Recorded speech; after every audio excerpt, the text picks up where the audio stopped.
this afternoon session over here. I would request the chairman of this session, that's a Young Scientist Award session. So the chairman, Dr. SKUAST-Kashmir sir, co-chair Dr. Junali Devi, and then co-chair again Dr. Grish Verma. They may please come onto the dais and they will take their places and will start this proceedings of this session, please. But kindly make sure that it's completed within 20 minutes.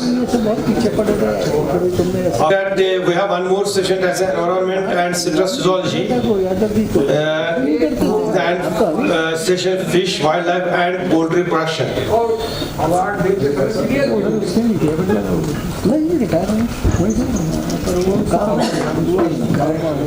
Once this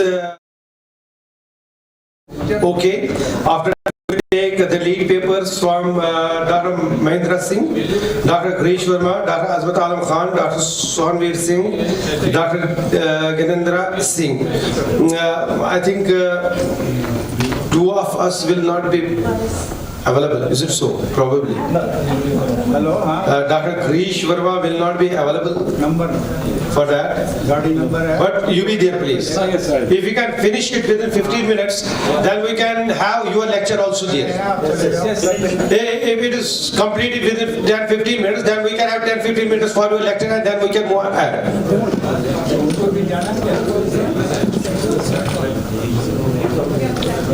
Junali Devi कहाँ है? आइए ma'am, करिए जल्दी करिए, 10-15 minute में खत्म कर दीजिए, फिर हम गिरीश सर का लेक्चर सुन के हम लोग निकल जाएंगे। सब कुछ मिलेगा वहाँ पे, होगा सर, नहीं है क्या? वो रखा है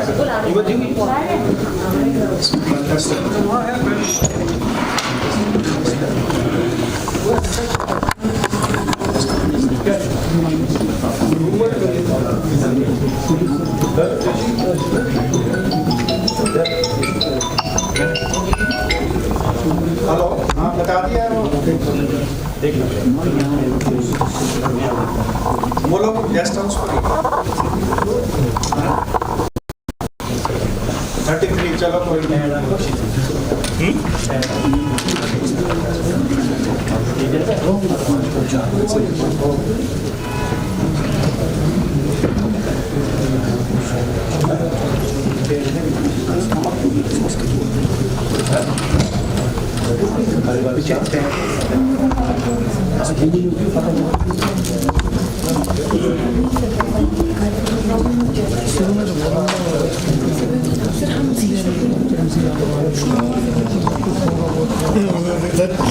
ट्रांसफर करके वो बड़ा ये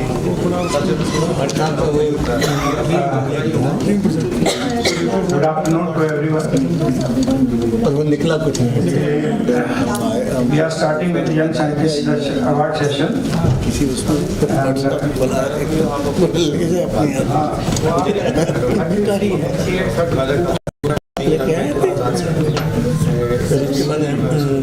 साहब ने बड़ी कोशिश की, तब भी नहीं हुआ।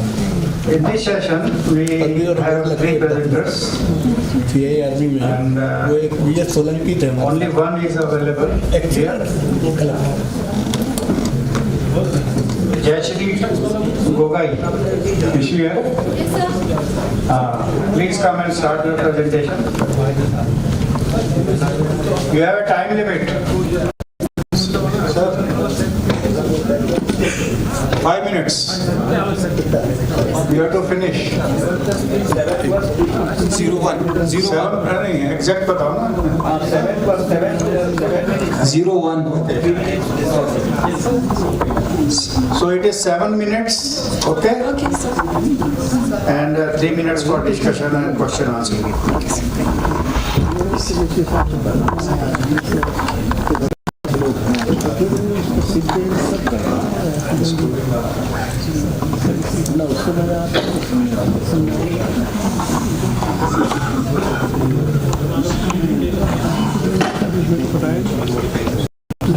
आपको पता है ना, तुम बता रहे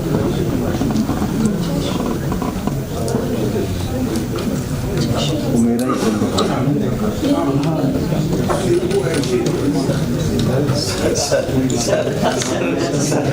ही lifetime achievement. Second session 01. Folder name.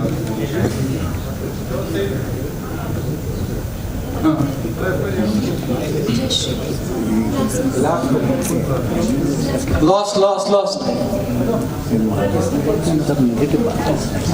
A very warm good afternoon to all the respected dignitaries and to everyone present over here. I am Jayashree Gogoi. Today I am going to present my topic title, In Silico Modeling of the 3D Structure of the Epigenetic System and the Prioritization of the Candidate Genes Regulating the Epigenetic System in Bovine and Caprine Species. This system consists of an apelin receptor and two ligands, which is the apelin and the apella. And apella is newly discovered ligand. The apelin receptor is a classic G protein coupled receptor. It was discovered in 1993. Later on, its ligand was discovered in bovine stomach and is also expressed by the adipocytes and is also called as adipokine. Its production is increased during adipocyte differentiation. Next, it was a newly discovered ligand apella, which was discovered recently, and it also binds to the apelin receptor. It is broadly expressed of the zygotic transcription in zebrafish. Together they constitute the epigenetic system.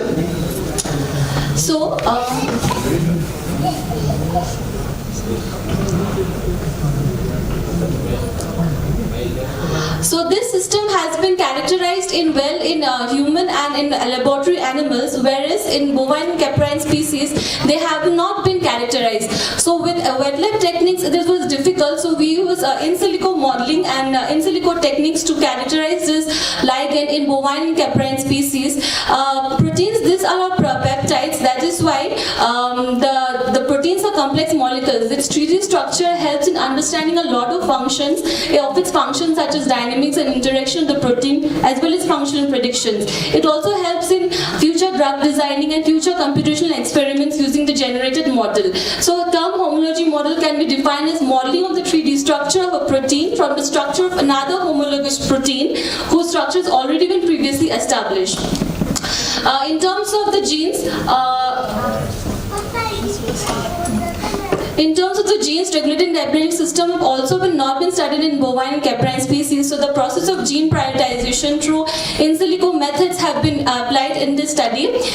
Gene prioritization can be defined as the process of ranking prospective candidate genes according to the relationship of the disease.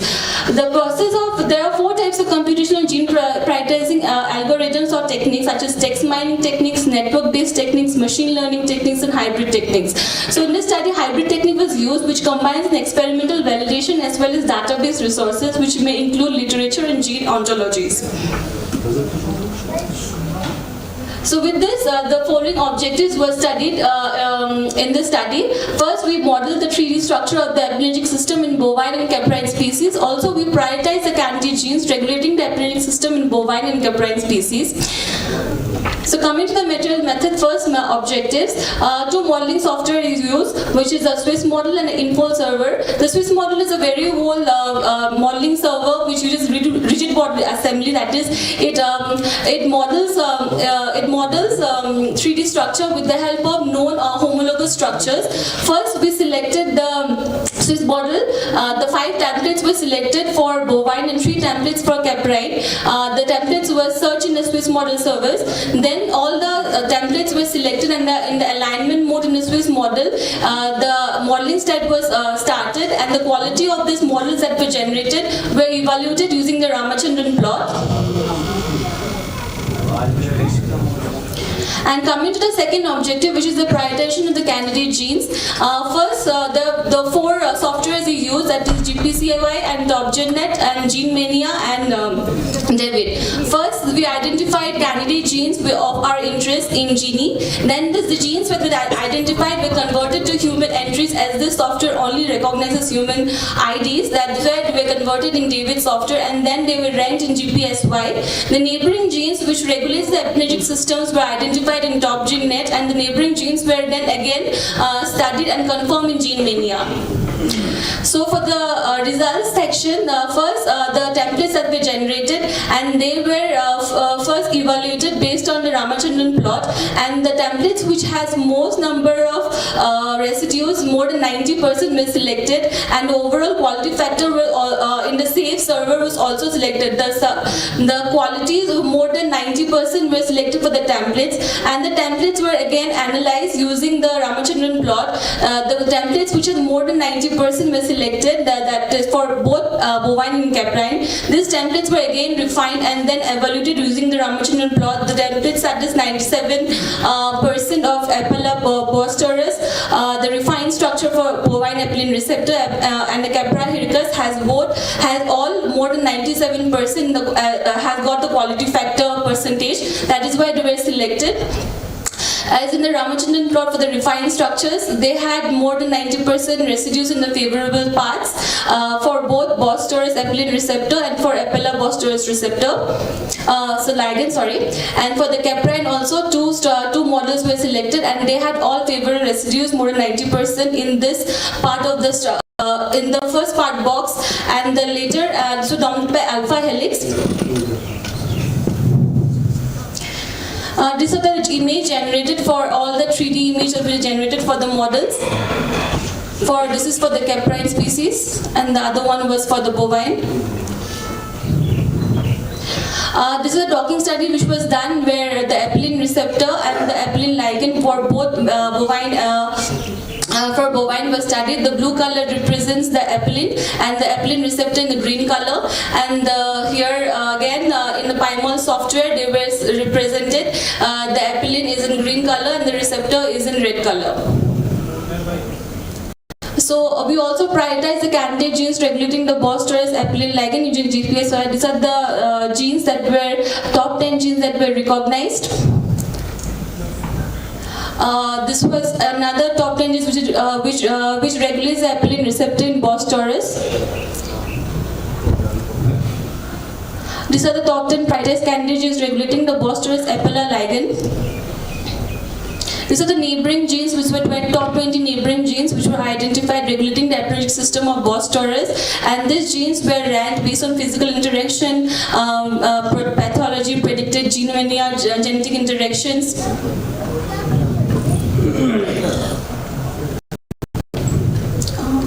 So the top 10 neighboring genes network related to aperitic system of the bostaurus apelin ligand, and this network was generated by Gene Mania network and edited in cytoscope software. 20 neighboring genes regulating the aperitic system of bostaurus apelin receptor generated by Gene Mania. Yes, sir. And these are the neighboring genes which were identified. This is a language. So the present study revealed 4 best 3D models for the epigenetic system in bovine, both for bovine and caprine species. The models generated in the study can be used as a foundation for future drug designing strategies and experiments. We also identified and prioritized top genes related to epigenetic system in bovine and caprine using state-of-the-art advanced in silico bioinformatic tools. The most common genes identified in bovines are the FMS, TLT1, adipokine receptors, insulin, leptin, kinase domain receptor, and the other ones. The results of the present study will lead to a better understanding of the physiological process regulated by the epigenetic system in livestock species, especially in bovine and caprine species. And this is the first time that was done. Thank you.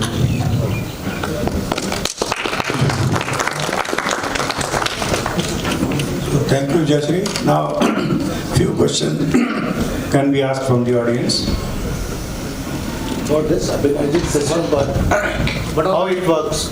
Epigenetic system, how it works? So these are the normal peptides that has been not been studied in bovines. This works as a hormone. It helps in different physiological functions such as cardiovascular system, regulates an endothelial cell proliferation, helps in. It is also a marker in many cancers. It also been in humans, not in bovines, and also it also regulates meat production. Then it also helps in embryo transplantation, and is also found in ovary, and ovulation it also helps. How it regulates specific? Sir? How it regulates specific? Species specific? So species specific. It's found in hypothalamus, then just in the paramagnecellular cell and in the paraventricular cells. Is also found adipocyte, when it is also found in obese persons. When there is obesity, the apelin will increase, and when there is less obese person, the apelin will decrease, and also regulates the insulin and the glucose metabolism. Well, I have two questions. Yes, sir. One is, what is the role of this apelin in drug design, or in what way you just think which will be the So first preference in drug designing? And number two, what is its relationship, exact relationship in physiological terms with the leptin?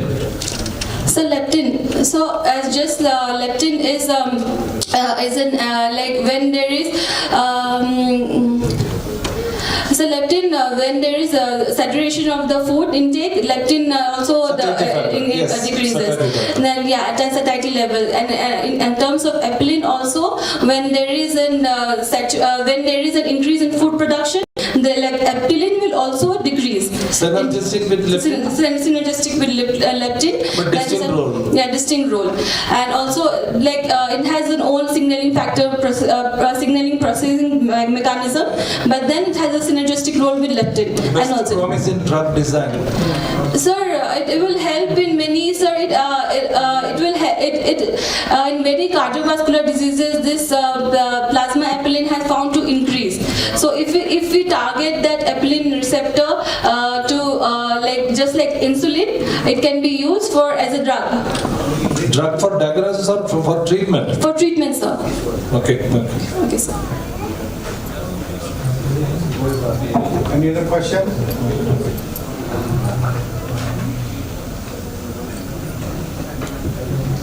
So if there are no questions, then I thank Jayashree for presentation. Okay, sir. Thank you so much, sir.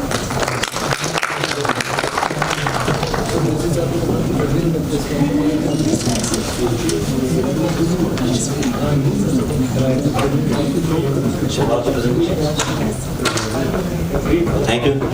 I would like to request Dr. A.K. Mishra sir, please present a moment to our chairman, Dr. SKUAST-Kashmir sir. Please.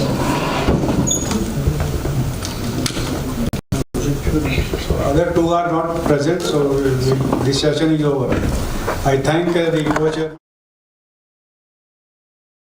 Dr. Jonali and Dr. Girish for the cooperation. Candidate, thank you. Please sir, do the honors.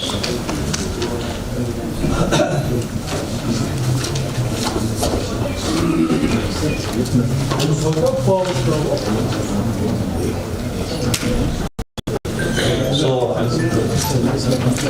I would also like to request Dr. Sohanvi sir, please present a moment to Dr. Jonali Devi and Dr. Girish Verma, the co-chairman of the session, please.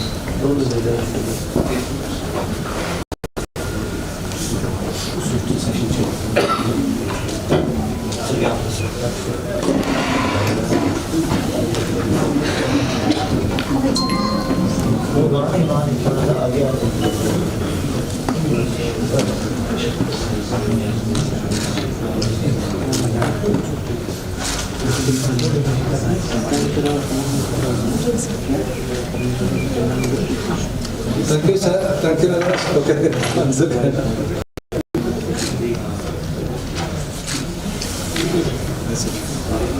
Thank you, Dr. Sohanvi. So that's, you have, what is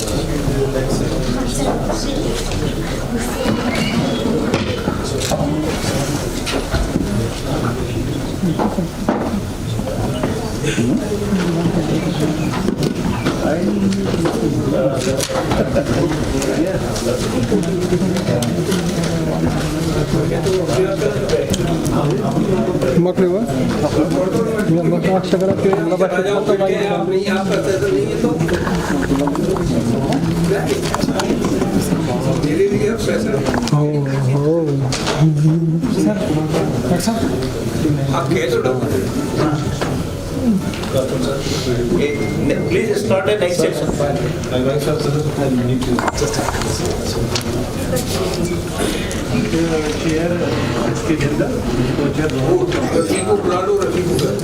Please start the next session.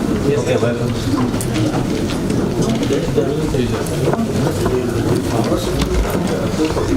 So the next section for the day shall be environment and stress physiology.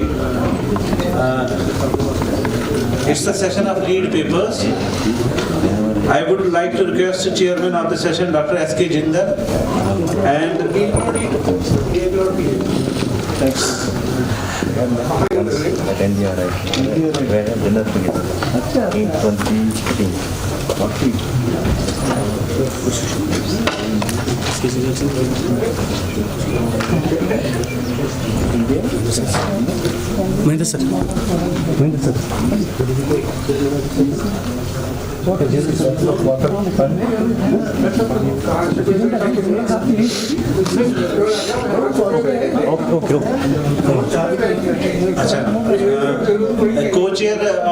co-chairman of the session is Dr. Zohar Ahmed Papori. If he is present, So it will be excused for that. I think they will see any other person. There, please.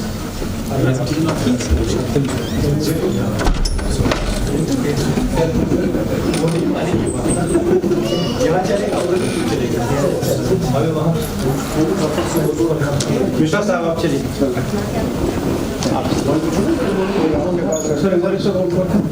आप ही तो चलेंगे हाँ यही sir आपसे presentation किसका आप करिए आपके पास आप किसी को भी नॉमिनेट करके ठीक है ना आप अपना सेशन शुरू करो ठीक है हम लोग आते हैं एक घंटा 1.5 घंटा लग जाएगा आप शुरू करा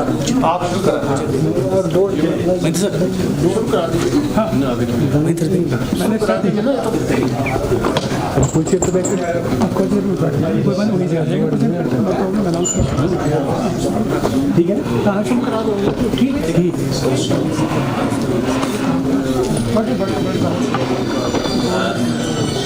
since Dr. Zohar Ahmed Papori has left the station for some important work, so now I would like to request Dr. Mahinder to please be the co-chair of the session, chairman of the session.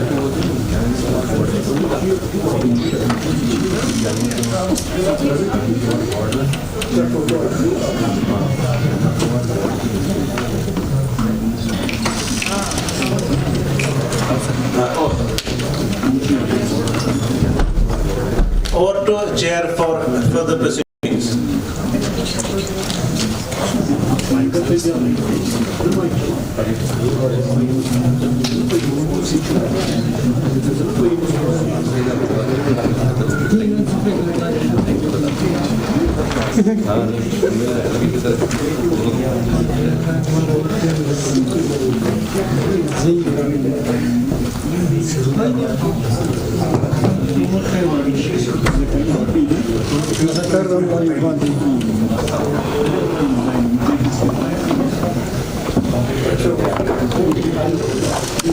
Welcome, gentlemen. I now wish to present before you the most important part of the physiology session, that is environment and stress physiology. Recently, environment and stress physiology, these two parts have become very, very important. As we know, genotype, environment, interaction, the second part is environment. And now, in environment, with this climate change, it has become extremely important, especially to increase the productivity of livestock and to prevent the decrease in productivity due to environmental stress. So I welcome you all, and my co-chairman Dr. Mahendra Singh is also here. So he is the co-chairman and also the lead presenter of the paper in this unit. And so I invite Dr. Mahendra Singh to present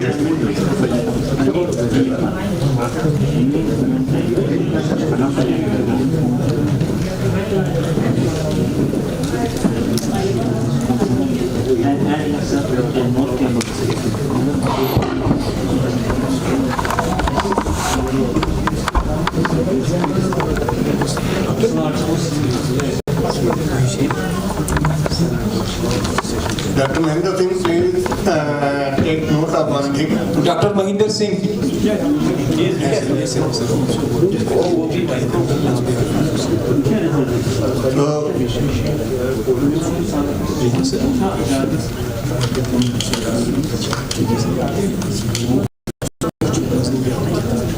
So, Doctor, I welcome you and I request you one thing. Please maintain homeostasis and time management. Try to give maximum information in the minimum of time. And as a physiologist, you are very competent to do that. Thank you. Thank you, Dr. Sir. Delegates, the topic on which I will be speaking pertains to the heat stress effects on the memogenesis and amelioration of the heat stress in the transition animals. And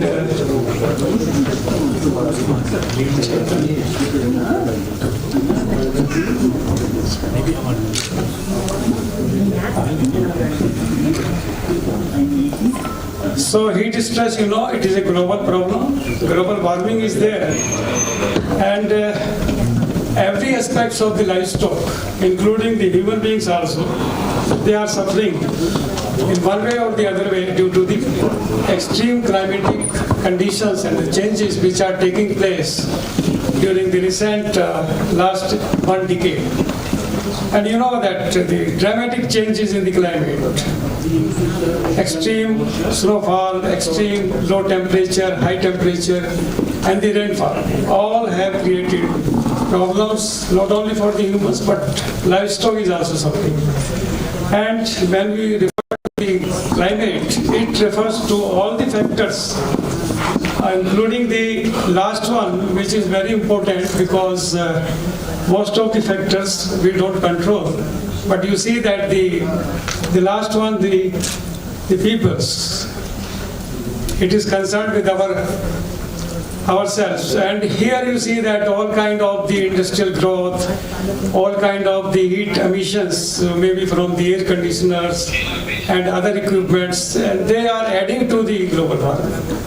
And if we calculate the amount of the heat generated by the AC, which we are running in all the aspects of the life nowadays, then you can calculate it's a tremendous amount of the heat energy which is being emitted in the environment, and that is adding to the global warming also.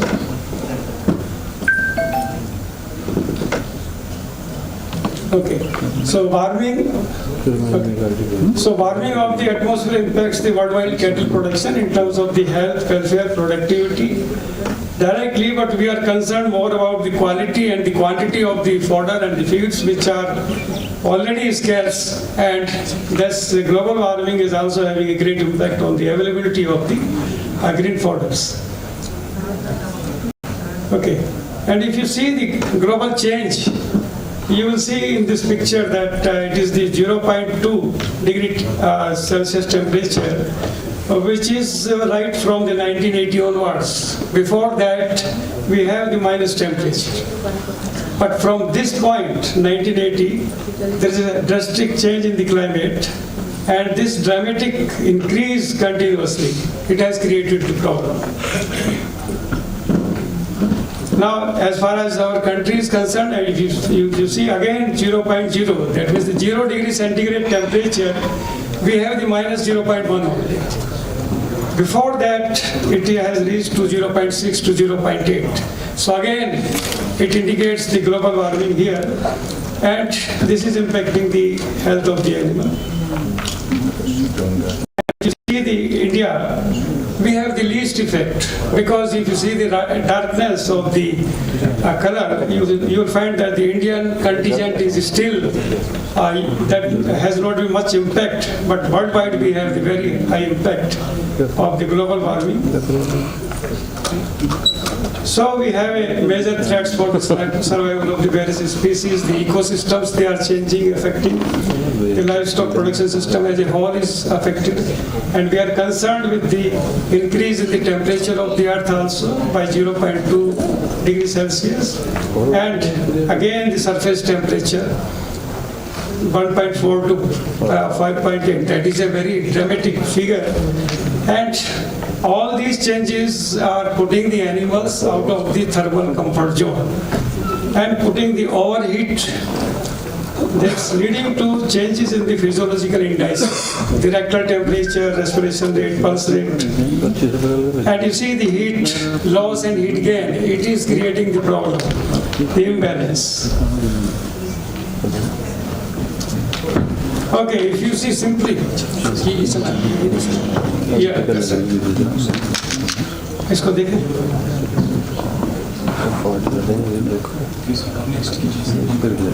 Next बोलना पड़ेगा. Okay. So if you see the amount of the heat which is being produced by the buffalo of a 500 kg, emitting the 700 watt light pulse energy daily, when the animal is not producing, it is dry. Next, please. And if the milking animal is there, so we can add the 100 watt energy which is being emitted for every liters of milk. That means the 500 kg buffalo or cow will be producing 15 liters per day average milk production, equivalent to 100 watt light bulb energy. So that means the lactating animals will be suffering more in comparison to dry animals. Next, please. And if you see the susceptibility to the heat stress, there could be a number of the factors, could be intrinsic or the extrinsic factors. And we have the different kind of the symptoms in the animals. Next, please. Now, why the transition animals, they suffer from the heat stress, and what is the significance? You see the parturition, the close period is minus 21 to plus 21 days. That is the transition period. But nowadays, if we consider, it is right from the minus 60 days. This is because that is the time when you dry off the animal, there are dramatic changes in the regression of the mammary gland and then again the regeneration of the mammary gland. So transition period is crucial, but at the same time the dry period which is preceding this is also very crucial. Next, please. Next. Okay. So if we have some kind of disturbance of the heat stress, availability of the feed resources during this period of time, the transition period, then this is because the negative energy balance will be very high. 35% of the total energy is being used towards the milk synthesis. About more than 45% of the 50% of the growth of the fetus is also attained during this period of time. We should try to adopt the animal during this period of time because there is a transition from the dry state to the lactating state involving the parturition stage also. And if we don't adopt the animals in terms of the management, feeding and the climatic management or the heat stress, the animal will not be adopted and will be suffering from many diseases. Next, please. Next. So all kind of metabolic problems, you know very well, they will be highly displayed by the animals. Next. And heat stress, as far as our indigenous animals, we are not that much concerned because they are heat tolerant. And we found that in NDRI studies that Tharparkar cows, they can withstand the high temperatures without any significant impact on the milk yield of the animals. They possess higher aldosterone levels, that could be the reason. The least variation in the rectal temperature pulse rate of the animals vis-a-vis Sahiwal animals. So all these traits, including the coat color of the animal, that has put the animal a little as far as adaptability is concerned with respect to the Sahiwal. Next, please. Next. And this is the kind of the change with respect to the THI and the milk yield, where we found that the Tharparkar animal is more resistant to the climatic stress conditions. Next.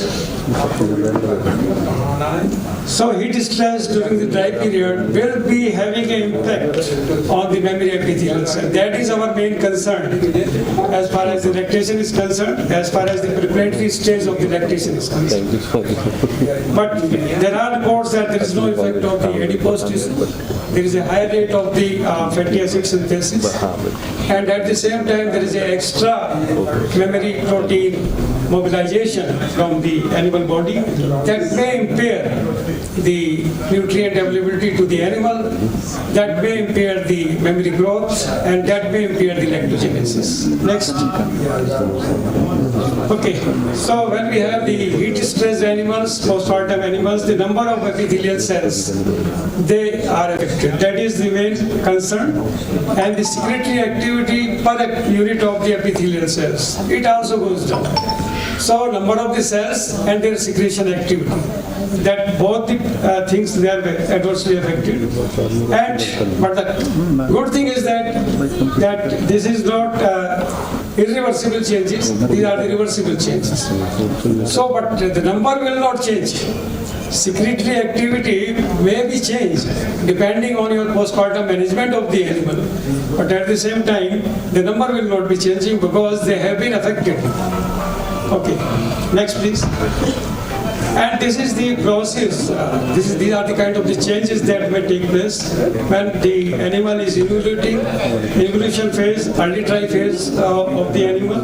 Then the estrogen prolactin hormone concentration is very crucial as far as the synthesis and secretion of both the hormones are concerned. The heat stress that down regulates the synthesis and secretion of the estrogen sulfate. At the same time, the estradiol and the prolactin concentrations, they need to be proportionally higher during this period. So there is an effect on the prolactin gene expression because of the heat stress.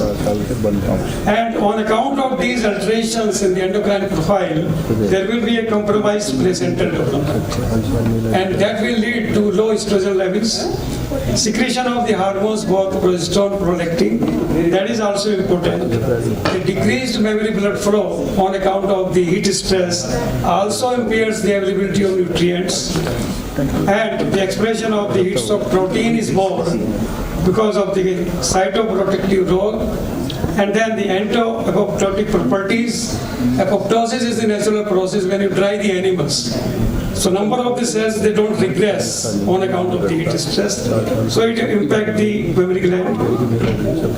Now, if you see the late gestation period, that is critical, -30 to +30 days. The dry matter intake is decreasing. The mammary gland involution, it stops or decreases.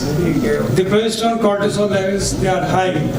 And there is disturbed prolactin signaling. That means the prolactin hormone concentration is inversely proportional to prolactin messenger RNA expression. So higher the prolactin concentration because of the heat stress, then there will be a down regulation signaling.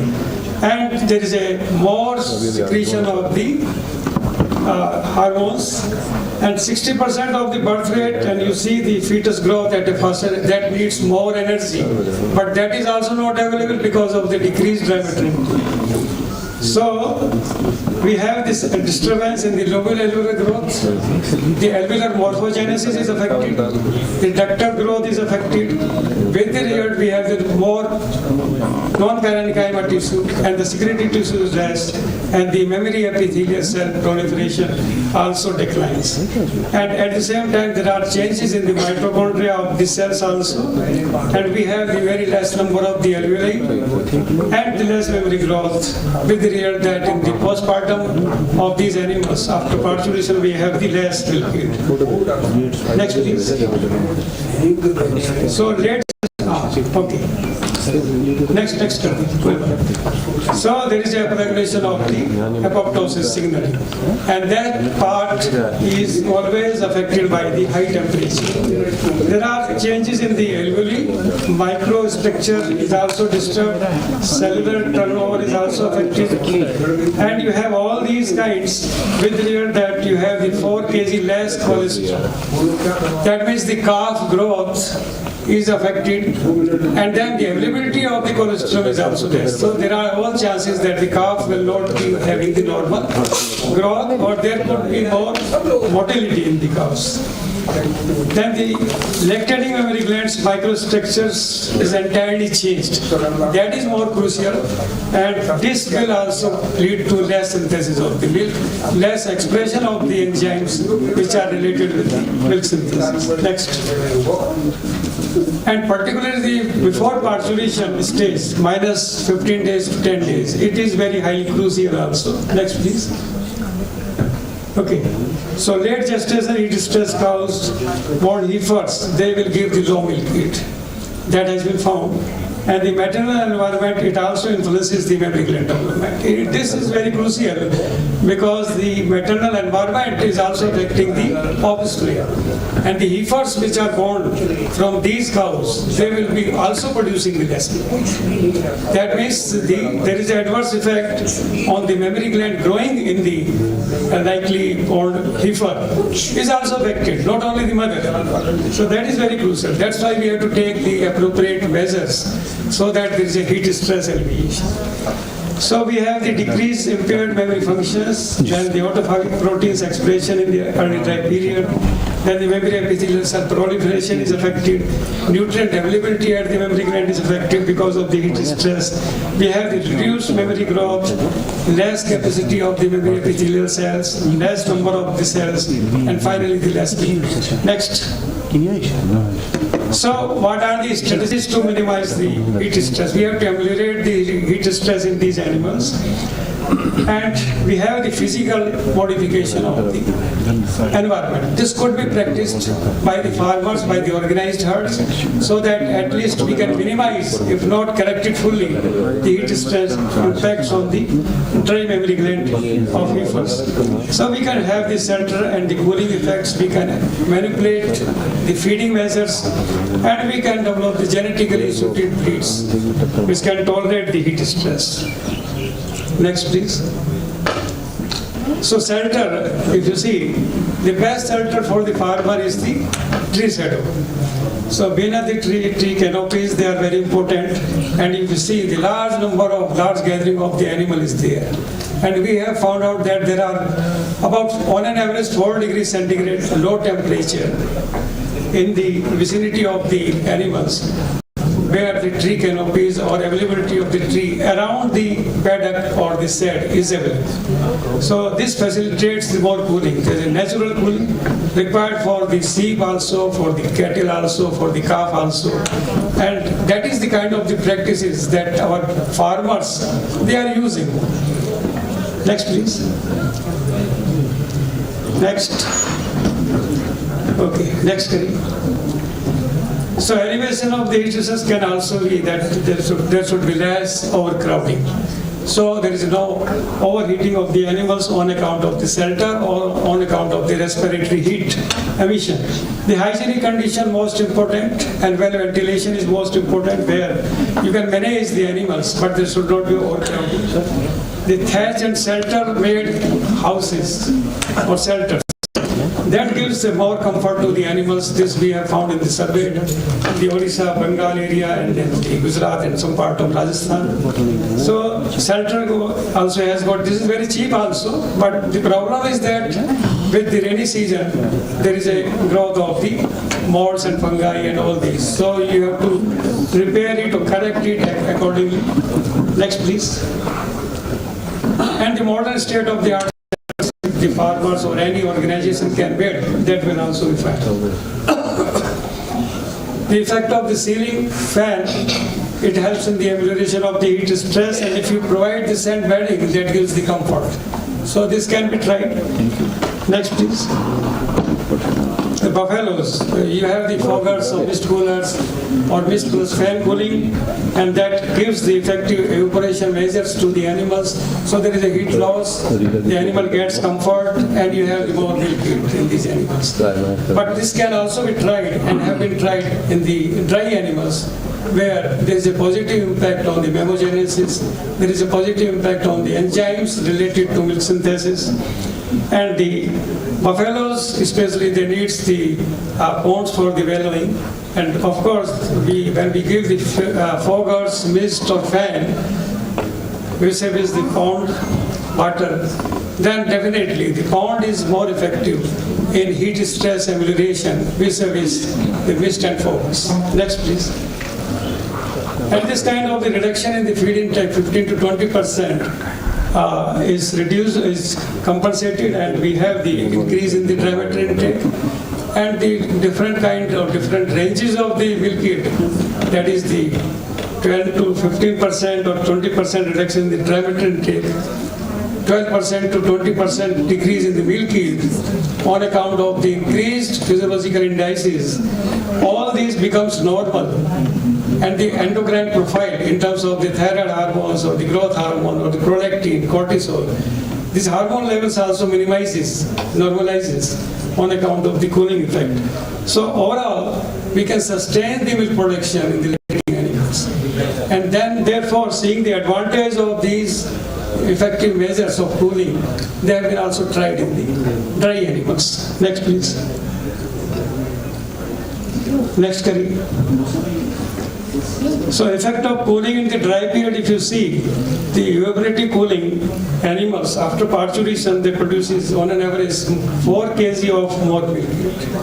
That's a good quantity of the milk yield, and 5 to 7.5 kg also have been reported per day milk yield in the animals which were suffering from the heat stress vis-a-vis the cooled cows. Next, please. Plasma metabolites, we don't find any effect in terms of the glucose, NAFA, or the BSBA or the insulin levels, but definitely the extra-mammary protein degradation is a point of concern. Whenever the animals which are suffering from the heat stress is concerned, we have the mammary enzymes where there is a higher gene expression in the cooled cows, the acetyl-CoA, carboxylase, and the fatty acid synthesis enzymes. So therefore, the synthesis of the fatty acids is not affected. Next, please. And this is the picture where we have the impact of the heat stress on the animals. The cooled cows, they have the more alveoli number and the more alveolar area also, and at the same time they have the more expression of the enzymes also. And you see the histological structure, you will find that the cooled cows, they have the more number of the alveoli, the distinct ducts also, and the microtubules also, vis-a-vis the number of cells. So that is the picture. So that shows that yes, the cooling measures, they have impact on the memogenesis of the animals during the transition period. Next, please. Next. So this is the kind of difference when we see the milk yield over the entire lactation. The cooled cows, they produce more milk yield vis-a-vis the heat stress cows. Next, please. Next.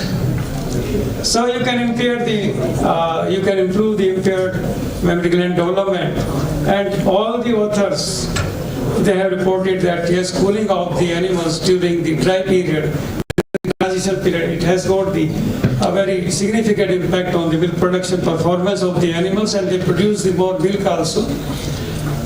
Next, please. And prepartum heat stress effects on the metabolic adaptation, if you see in the early lactation, that is more crucial because we have the higher body weight losses from these animals which have suffered the heat stress in the transition period. We have the poor body condition score of the animals, higher NAFA and the BHBA levels, and we have the low glucose levels. And that low glucose level is also a rate limiting factor in the synthesis of milk. Okay, next please.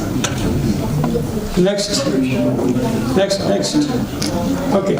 So metabolic adjustment that can be given, you know that the different kinds of the nutritional interventions, they can be applied during this period. So you can offer more concentrate, you can optimize the feed intake, you can maintain the cleanliness or hygiene condition, you can try the bypass fat feeding, bypass protein feeding, and you can have the early adaptation of the metabolic status of the animals. That is the purpose.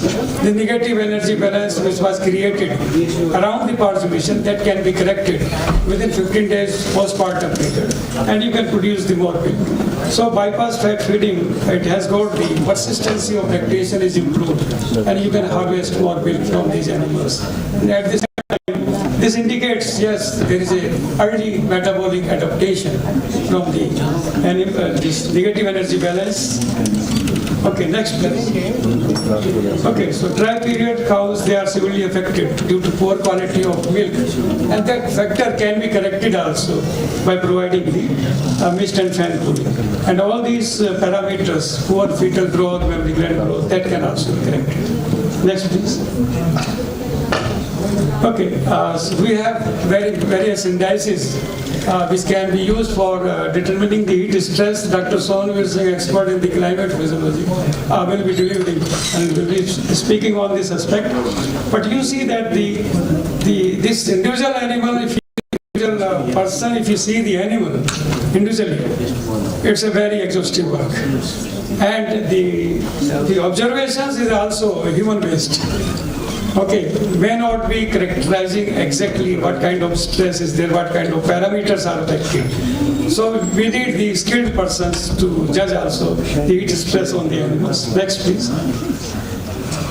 But at the same time, we can have some milk-bound factor that indicates that the animal is suffering from the heat stress. And in this case, we have the plasminogen to plasmin ratio, which is very crucial in the milk. And that can be, and if you provide the mist and fan cooling and with vis-a-vis the non-cooled animals, so we found that there is a higher milk production in the buffaloes by about 21%. That's a very significant amount of the milk, at least from the buffaloes. And the plasminogen level increases. That is very important because if we have the more plasmin, then the downregulation of the milk secretion will be there. So this plasminogen to plasmin ratio, it should be higher. Higher means the plasminogen level will be high in the milk. So that means the animal is having a good condition and it is not suffering from the heat stress animals. So this is the kind of picture in these animals where the plasmin level, the plasminogen level, and the beta casein on which it acts in the milk is also given. And we have a significant advantage of cooling by mist and fan in buffaloes. Next.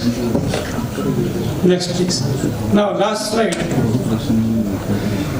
The livestock environment, it has influenced all the parameters. We are talking about the milk production, but also the reproduction and the growth of the animal also.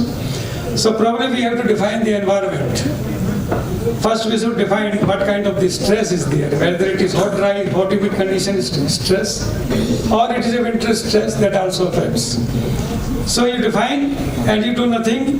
That means you are trying to judge the animal performance without providing any kind of the mist or fan or the shelter system. Okay, and then you evaluate the animal's performance economically, whether there is a significant amount of the loss of milking, okay, and you are losing the money on account of it. Only then you take the measures. But at the same time, you can do something also. Something means you can alter the management.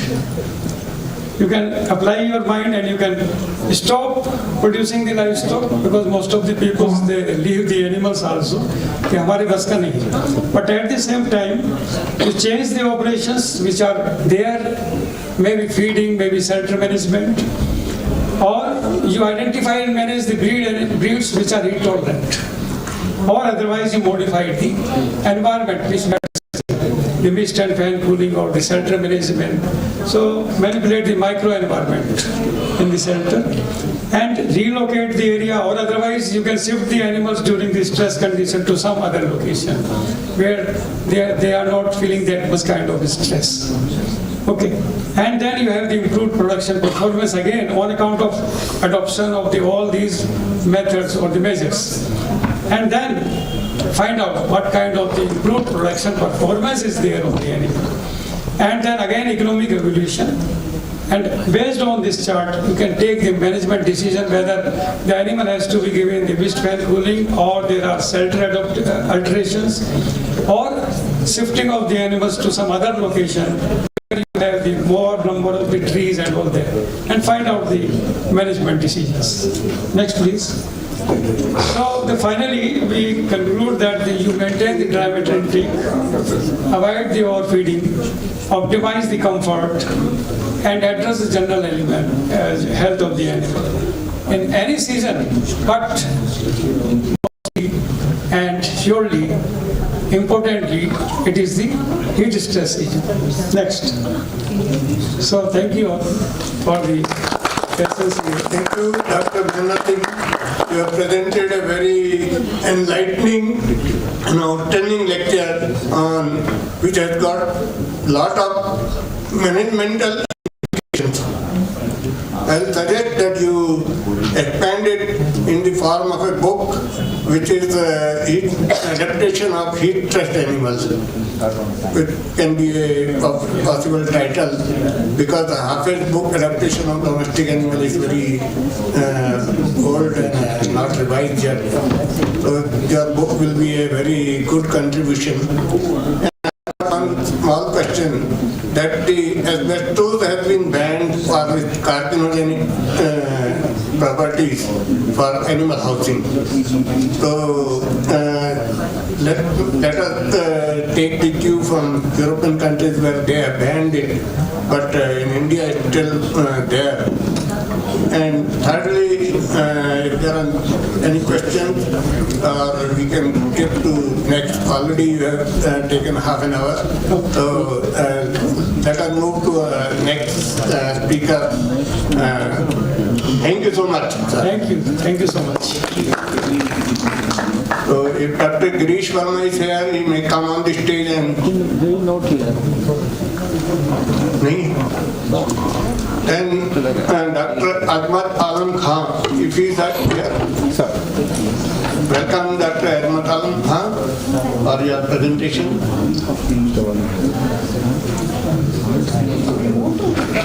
Welcome, sir. You may start your discussion. And kindly restrict it, because the time management is one very important factor. So a good person will always manage to say things in a few words. Thank you, sir. Respected Chairman, sir, Co-Chairman, and August gathering here in this hall, we'll be talking about certain technological interventions employed in poultry farms for increased production. In this presentation, we'll be talking about poultry as a sector, and then what are those technological interventions that are employable in poultry farms, and then at the end, I will apprise this house about what in SKUAST-Kashmir, what we are doing as far as infusing the technology as far as poultry production is concerned, what we are at. So if we look at this poultry sector, we know that this poultry sector is a growing sector, and both nationally as well as globally. And you can see here the revenues the poultry industry is bringing to India. They have increased over 30% in recent years, and the figure is 2500 billion. And egg production has grown by 7.6% in the last 6 years. Now, I would like your attention to this slide. I have named this as Ande Ka Fanda. You see here, this is the data from ICR, Directorate of Knowledge Management. They say that there has been a growth, say 5 times growth in food grain in our country, and we called it as a green revolution. And then similarly in horticulture there has been some 9% growth. In fisheries there has been some 12-13% growth. We called it as blue revolution. In milk again there has been some less than 10%, some 8% growth. We called it as white revolution. But in egg, you see it has been 13 times. But we do not call it as a revolution. So this is this is the power of poultry. And the growth here are the figures. The poultry sector in coming times, it is growing 8%. We expect, and it is about to expected to reach $35 billion in next 5 years. This will be driven. This growth will be driven by demographics, changing food habits, and increased urban incomes. And with increased growth, the industry is getting more and more organized. As the industry grows, it gets more organized, and it is this, or when this industry gets organized, the technology comes up in a big way. So these are the things which have been done in poultry: the selection, breeding, the technological interventions in hatching, the rearing, and as well as in the processing technologies. So if we look at India's status, we are ranked third as far as egg production is concerned, fifth in meat production, and this is our poultry population, which has grown by 16%. These are in egg production, our annual egg production is 94.2 billion, and poultry meat is 3.78 million tons. And this is these are the figures about the per capita availability. In spite of all this growth, our per capita availability of eggs is 74 eggs, while as in developed countries it is 240 eggs. And as far as poultry meat is concerned, it is 2.8 in India, and in developed countries it is 20 kgs. There's a huge gap in this sector. So there is a need to improve the efficiency of production, the quality of eggs as well as meat, and of course the health and welfare of the poultry. So these things we can, once we employ technologies, we can improve egg production, livability, growth rate, feed efficiency, disease resistance, meat quality, and egg quality. So we can increase the rate of production as well as persistency in egg production, better egg size we can obtain, better feed efficiency, better egg quality, better livability, and enhanced muscle mass or growth rate as far as broilers is concerned. So these are some of the interventions. Say automatic environment control. We have been studying about these environmentally controlled houses, and this is a reality. And now in our country also, we have environmentally controlled houses at many places. Though they provide that adequate environment that is required for the poultry, and all these environmental indices are taken care of, be it heating, cooling, or ventilation. So this is done on basis of temperature, relative humidity, and other things. So even the carbon dioxide and ammonia levels, they are also monitored in the houses, and then there are those automatic switches that go on and off, and depending on those sensors are deployed at these poultry houses, and they can those sensors sense the requirement, and then they can put a fan on and off as per the requirement. You see, what is the impact of this? You see, in reality, in natural conditions, the temperature goes up and down. It sometimes warm, sometimes it is in the comfort level, then sometimes it may go cool, and then in our, say, the place like this, it may go to minus. Then, but if there are those automatic climate control system, will be able to maintain those comfortable temperature conditions, and the poultry will naturally perform to its optimum. So these would be the benefits. We will get better growth, higher poultry welfare, lower mortality, and uniformity in the flock, and there will be pleasant living conditions. In the broilers, again maintaining these sort of environmental things, they will provide, this will be a key profitable broiler production, and they will be able to maintain their those body temperatures, and that body temperature, say 80 to 95 degrees Fahrenheit, we try to maintain. Similarly, in the layer production, when there are those environmentally controlled houses, there is better growth, better performance of the birds, and also ultimately leading to the higher returns. Then again, fire detection and alarm systems. This can spell disaster and can result in the huge loss to farmers. So if there are the alarms in place, so at the initiation, one can go and control the problem. Similarly, the smoke detectors fitted in the poultry farms, and then there may be a siren bearing or bell bearing, or even nowadays they are connected to our gadgets. A message will flash to the owner's mobile, and he will attend the problem. Then order control system, that is also very important. Again, the intelligent systems can be deployed at the poultry farms that will take care of these various obnoxious orders emerging from the poultry farms. Then this automatic feeding and watering system, nowadays it is being deployed at many of the poultry farms. Automatically, instead of the man going and offering feed to the poultry, so there is an automatic system, and it goes on through these pipes, etc. and these birds are fed.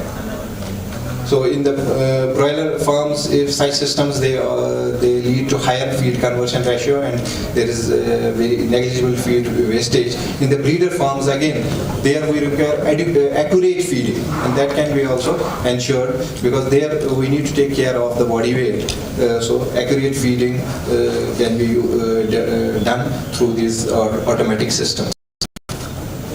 Then one aspect is this one.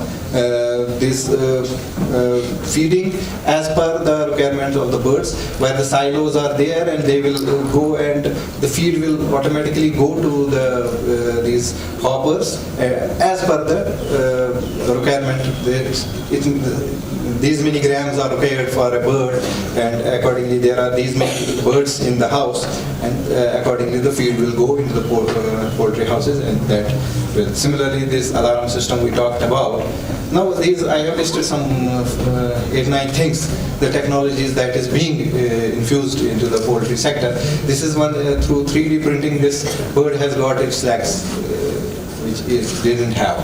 Then these robots, they going into the poultry houses and then doing the cleaning jobs, picking of the eggs and all. There are some dirty works to be done by the robots. And then drones. Yeah. Then you will ask me, where will the drone be deployed? The free range poultry farming is now picking up, and people are liking those organic eggs and free range eggs. So there, this could be drones could be deployed for warding away the predators in the free range conditions.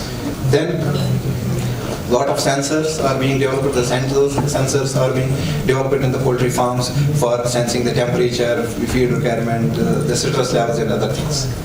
Similarly, we even the artificial intelligence, through using artificial intelligence, the deboning of the chicks is done at a very fast rate. Since augmented reality for providing these foods, ensuring food safety and early bacterial detection. Then this virtual reality. So it is possible that we deploy these systems where although the poultry bird will be in the caged, suppose in a caged system, but the the virtual reality will make the bird feel that it is in the free range conditions. These things are possible. Here I will narrate. We had one of the students in earlier days, one of the seniors. He went from this place to Kargil, Ladakh. Then it was told that the yak he was rearing was not eating the grass, the dry grass. What he did, he got the green cellophane paper and placed it on its eyes. The yak could see through that green cellophane paper, he could see that dry grass as a green grass, and he started, that yak started consuming that green grass. So this is, similarly these virtual reality systems can also be deployed. Then of course the blockchain technology for the traceability, there it can be used for these food production systems. Automatic manual cleaning systems, those conveyor belts and etc. So there will be less ammonia buildup, less incidence of respiratory diseases, and this will ensure ultimately the lower cost of production. This egg sexing is one of the technologies. You see, in the layer industry, we require only the females. So what we do, once the eggs are hatched, all the males, they are colored there. So it becomes an animal welfare concern. All the male chicks, they are dumped somewhere, or they are simply euthanized. they are killed because they are of no use. So there is a solution using this XYT CRISPR gene editing technology, where some biomarker is introduced in the DNA of male chicks, and this creates an optical signature, and these eggs, they glow under a light scanner in a different manner. So you can, before putting the eggs to the hatch, you can identify that this egg will ultimately grow into the male. So instead of putting in for hatching, this can be used as a table egg, and only the female will get the female chicks only. Now let us come to the what SKUAST has been doing. We have been attempting some good things like automatic feeding, watering, and all those lists will go one by one. Automatic feeding and watering system we have been able to install in one of the brooder houses and one of the grower houses, both the feeder and the feeding systems and the drinkers. Then of course automatic light scheduling we have attempted in our breeder stock, where because we have to manage those light hours. So their automatic system we have installed where the lights go on and off to provide those many light durations whatever is required for the breeder flock. Similarly, in the hatchery we have installed systems where if anything goes wrong in the hatchery, so there is an alarm and the people can attend it. Then this is not coming very good, but CCTV cameras we have been using for this behavioral studies on poultry, where we were actually studying the behavioral in this study, but I have tried to depict here in those photographs. We were trying to study the effect of various colors of light on the behavior of poultry, and so the cameras were installed inside, and we were then seeing those behavioral responses of poultry. This will put some time into this. The acoustics for sex differentiation in geese, we have done this, and there was on this side I have placed a paper clipping. They say that gender identification method from feather, it has added another feather to the veterinary college cap. Those lovebirds and those pet birds, they want to differentiate the sex, then they got the feather, and then they got the DNA, and then they did all those PCRs and other things, and were able to identify the sex of the bird. But we adopted another approach. We adopted acoustics. Similarly, we recorded, again, the geese here is important because unlike duck, morphologically you are not able to identify the male and the female. Duck has that drake feather, they call it, and you can identify. But male is not, those in the field we found that those old people, Dadaji and Nanaji who are experienced, they could only identify the male and the female geese. And to identify this male and the female geese in the field conditions is very, very important, because in this very low production, low input cost production systems where the geese are there on the free range, and once the November approaches, they have to sell off the extra males. So if they are not able to identify the sex correctly, they may end up in selling the females. That will be a great loss to the farmer. So once the sound was recorded, and then using a freely available software in from the internet, we could then analyze those and develop those audiographs. So you can see here the female cry having the distinct audiograph, and the male cry having the distinct audiograph, and using this type of, you could identify the sex of the male and the female. Then we have done a little bit of, we have developed this low-cost incubator, and the cost is incredibly low, 2,500 rupees for this, and its capacity is some 30x. It can hatch. And then yes, from all these attempts what we have made, we got the confidence, and then we have projects that are on cards. One is from the Ministry of Electronics and Information Technology, and then They are going to fund Center for Excellence in Artificial Intelligence. It has all the components of agriculture and allied sciences, and poultry is also one of the components. Also we have under Holistic Agriculture Development Project, the sensor-based smart farming systems. There also the poultry is one of the components. There what we are trying to develop along with the CDAC Kolkata, these ammonia, carbon dioxide, light, temperature, humidity detection systems or monitoring systems in our poultry farms. Then again, behavioral monitoring system for the poultry birds, and also we are trying to put in the poultry farms the mortality detection.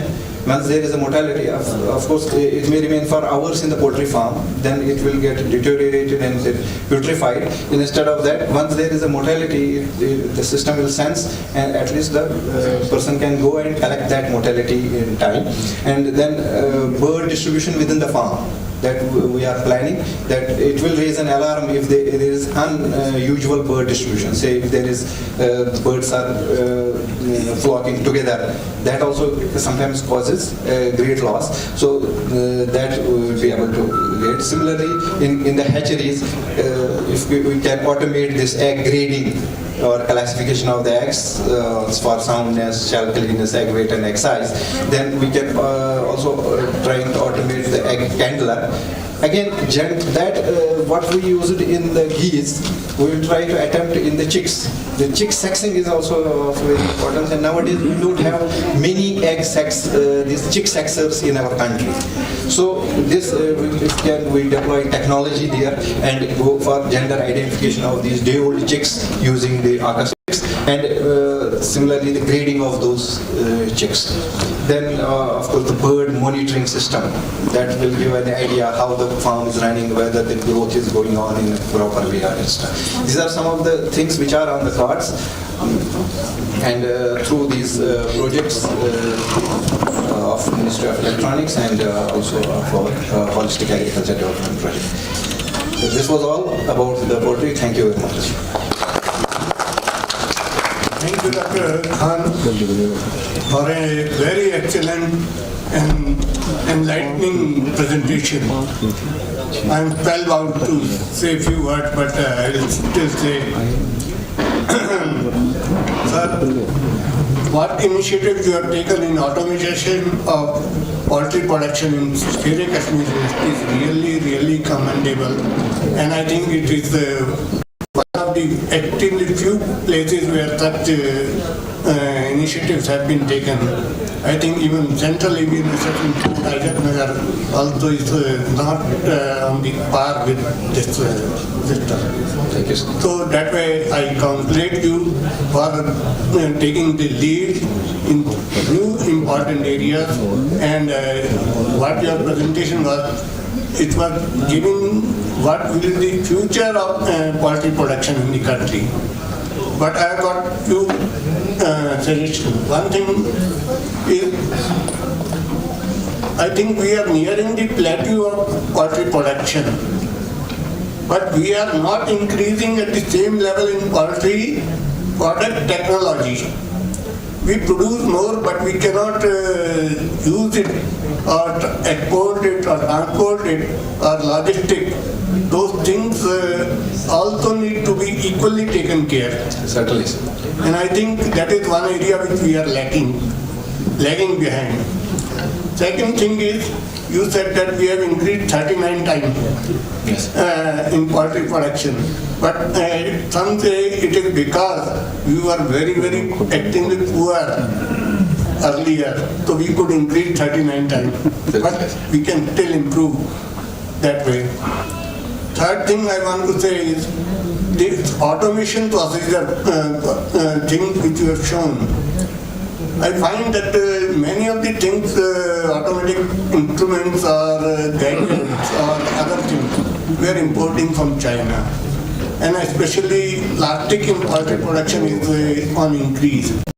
But our industry has not taken up enough lead to produce those, say, housing or say flooring, plastic floors for poultry. There we are importing from China. Yes, sir. Even automatic feeding machines and everything, we are importing from China. I think think we should encourage our entrepreneurs to take up lead in that area also. Production of such equipment which are useful for the industry, for the poultry farmer and for the users of poultry. And third thing is the logistic part is also lacking. Cold chain transport and other things they are lacking behind in this sector. And of course it has got a lot of future implications in terms of productivity, in terms of income generation and in terms of export potential. But we need to do much more. But I congratulate you, you have taken a very extremely nice lead in this direction, and SKUAST-Kashmir has become a leader of the leaders. Thank you. So thank you so much for your excellent presentation, and we can thank you for your presentation. Thank you so much. Thank you. Now I would like to invite Dr. Swanveer Singh for his presentation.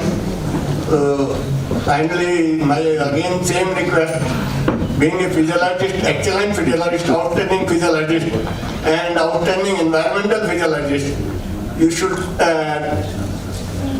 think about management of the science, time and everything. In such a way, nobody is... Okay, thank you, sir. Most respected chairman of the session, co-chair, delegates. So I am going to present.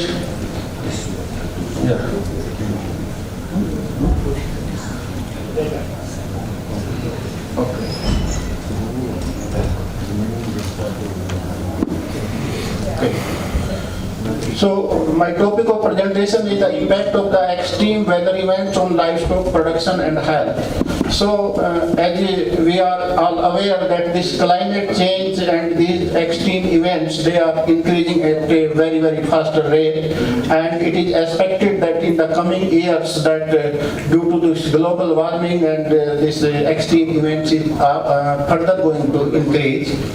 So, if you will see that the biggest challenges in front of that India, or you can say under the world also, that the climate change and the land degradation, then loss of the biodiversity, food crisis, energy crisis, and the population explosion.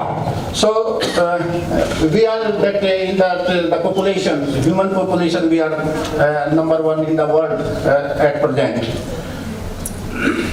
So here that if you will see that this global population is going to touch around that 9.7 billion in 2050, and in India that 1.7 billion. So if you will see that this arable land per capita is decreasing at a very faster rate. So, and just to feed this we need that 35% more food and 50% of the more energy and the water in 2050. And at the same time that the consequences that the GHG emission that they are increasing will increase up to the 37% more, and drastic decline in the biodiversity and the substantial increase in the disease due to this increase in the temperature as well as the humidity. And if you will see that the Indian scenario that we are having very limited resources, and on that resources we have to feed that the population. We are having only the 2.3% of the water world's land for around the 4% of the global water, and 142 million hectare cultivated land, and out of that the 60% is the net irrigated, and the remaining is that the rain fed, and 137% cropping intensity, and at present that around the 50%, 52% of the population is still dependent on this agriculture, and 18% of the world human population, we are having around the 12% of this livestock population, and we have to feed this under this climate change scenario. So if you will see that the livestock scenario of the India, that we are having the huge population of the livestock, and we are first in the buffalo, second in in the cattle population, third in the sheep population, fifth in the poultry population, and at the same time that we are having at present 212 the different breeds of the different species, and this is the latest information, and the cattle population that the different breeds are the 53, and they are located in the different agroclimatic zones, and they are having means the specific adaptability characteristic to a particular agroclimatic conditions. So we have to conserve them, and then we have to propagate so that because they are very well adapted to this particular situation. So these are the three major global warming gases, that is the carbon dioxide, methane and the nitrous oxide, and all these three gases, they are increasing at a very, very faster rate.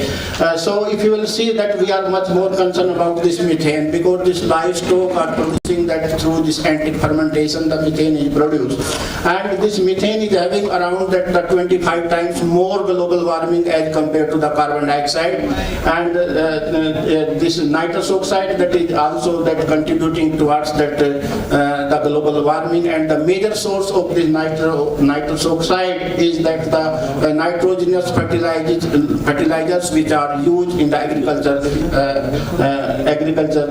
sector, and the consequences of this climate change is that there is a frequent drought, then the floods, the cyclone, then the heat wave, the cold wave, and that the different other the activities which are increasing. So here that there is a shifting. If you will see this particular graph, then you will see that in this one there is a normal distribution curve, and it is shifting towards the left. So it is indicating clearly that the age or the duration of the winter is decreasing, and at the same time that the duration and the period of the heat stress is increasing. So therefore that the minimum temperature is increasing, which is very dangerous as far as this livestock and the human being is concerned. So this is the variability, means that is indicating that during that the duration of this winter is decreasing, but at the same time that the extreme events are increasing, means that the suddenly dip in the temperature, or during the heat stress that is suddenly increase in the temperature. So it has that the negative impact on that the productivity and the production of the livestock. So here these are the three key messages from the IPC, that is the latest report which are published. So that the excess emission from the human activity has raised global temperature by 1.1 degrees centigrade, and the current policy action will lead to further temperature rise, and the impact on the human and other forms of life will become more severe. So at the current emission levels, we will deplete the remaining carbon budget, which is depleting at a very fast rate. We need to cut that the global warming gases and across all sectors urgently within this decade, and no later. We have all the solutions to shift to low carbon economics. And the political commitment and the equity are the key enabling this shift towards that using that this carbon. Here you can see that we have analyzed some data, means during the different months, starting from January to December, and we have seen that the hourly distribution of the THI, temperature humidity index. So here particularly I want to emphasize that hot humid season is very, very stressful if you will compare with the hot dry season, because if you will see that all the times that the THI is very high, and indicating the stress level, and animals are not even getting an hour, particularly in the month of July and August month, animals are not getting even an hour to lose the heat from the system, from their body system, and all the times that animal remains under stress, and therefore that the production losses is much more during the hot humid season as compared to the hot dry season. Here that livestock, if you will see in that the J&K, that livestock scenario about this 19th census, that the total livestock and the poultry population in this is 174 lakh, and this is the distribution of the poultry and livestock. And the total bovine population is around the 36 lakh. And this JMK is the first position in the yak population in the country, and the second place in the horse and the ponies, and the fifth position with regards to the sheep the population in this the state, and the 17th place with regard to the poultry, and the per capita milk availability is more than the national average of our country. So these are some of the breeds which are here, the cattle, sheep, goat and horse and the poultry, and these are some of the breeds which is present and which is registered available in this JNK. So India have depending upon the different type of the climatic conditions that India has been categorized into the 5 subdivisions based on the disaster affinity. So if you see that the northern region, this region is mostly prone to the snow, storms leading to the landslides, cold wave, along with the heavy rainfall. Then the Indo-Gangetic region, this region is mostly prone to the flood. Then the Deccan Plateau, it is most drought-prone area. Earthquakes of varying intensity have been reported from this particular area. Then the Western desert, that particularly very low scanty rainfall in this particular area, and the coastal areas. So this is the classification of the extreme events. Means depending upon that, this can be categorized into geophysical, then the meteorological, then the hydrological, then the climatological. So under this, the earthquake, the volcano eruption, and the landslide comes under this geographical, then meteorological, the tropical, and the thunderstorm, then the swell, hail. Means that there are different type of the classification depending on different type of extreme events. So these are the criteria. Means that how to categorize that which type of this, what is the intensity of that particular extreme events, that the cold wave and the heat wave, thunderstorm, the drought, the snow, hailstorm, the dust. If you will see that the heat wave particularly that if the temperature, the ambient temperature is above the 6 to 7 degrees centigrade, that is the moderate heat wave, and if that the Tmax is more than 8 degrees centigrade above the normal, means that during the summer condition, whatever will be the average temperature of a particular place, and if the temperature is higher than this 8 degrees centigrade, that is indicating that is a severe this heat wave. And similarly, the categorization of the different other events. So here that the projected number of the deadly heat days the end of this particular century. So in case of in India, you can see that there is a darker color, that darker red color, that it indicating that the date of that the deadly heat date is going to increase in the coming years. So and that is the water scarcity, that is again a very big problem, and everywhere you will find that it is very difficult to get potable water, and the quantity is also decreasing, and it is expected that in the coming years that more and more population could face that water scarcity. So this is that again indicating that the water stress in the country, that if you will see that India in this particular picture, that this is indicating that a highly stressed country. So this is the weather related the disaster increase over the 50 years, and that is increasing again a very, very fast rate. If you will see that the disaster related to the weather, climate, or the water hazard occurring every day. On average, over the last 50 years, and killing 115 people and causing that loss of $202 million daily. And similarly, that you can see that in the Asia or in India, that the extreme events are increasing. So if you will see that in India, particularly in this slide, that India is vulnerable to the disasters, that India is one of the most disasters prone country in the world. And around the 65% of the land are vulnerable to the earthquake.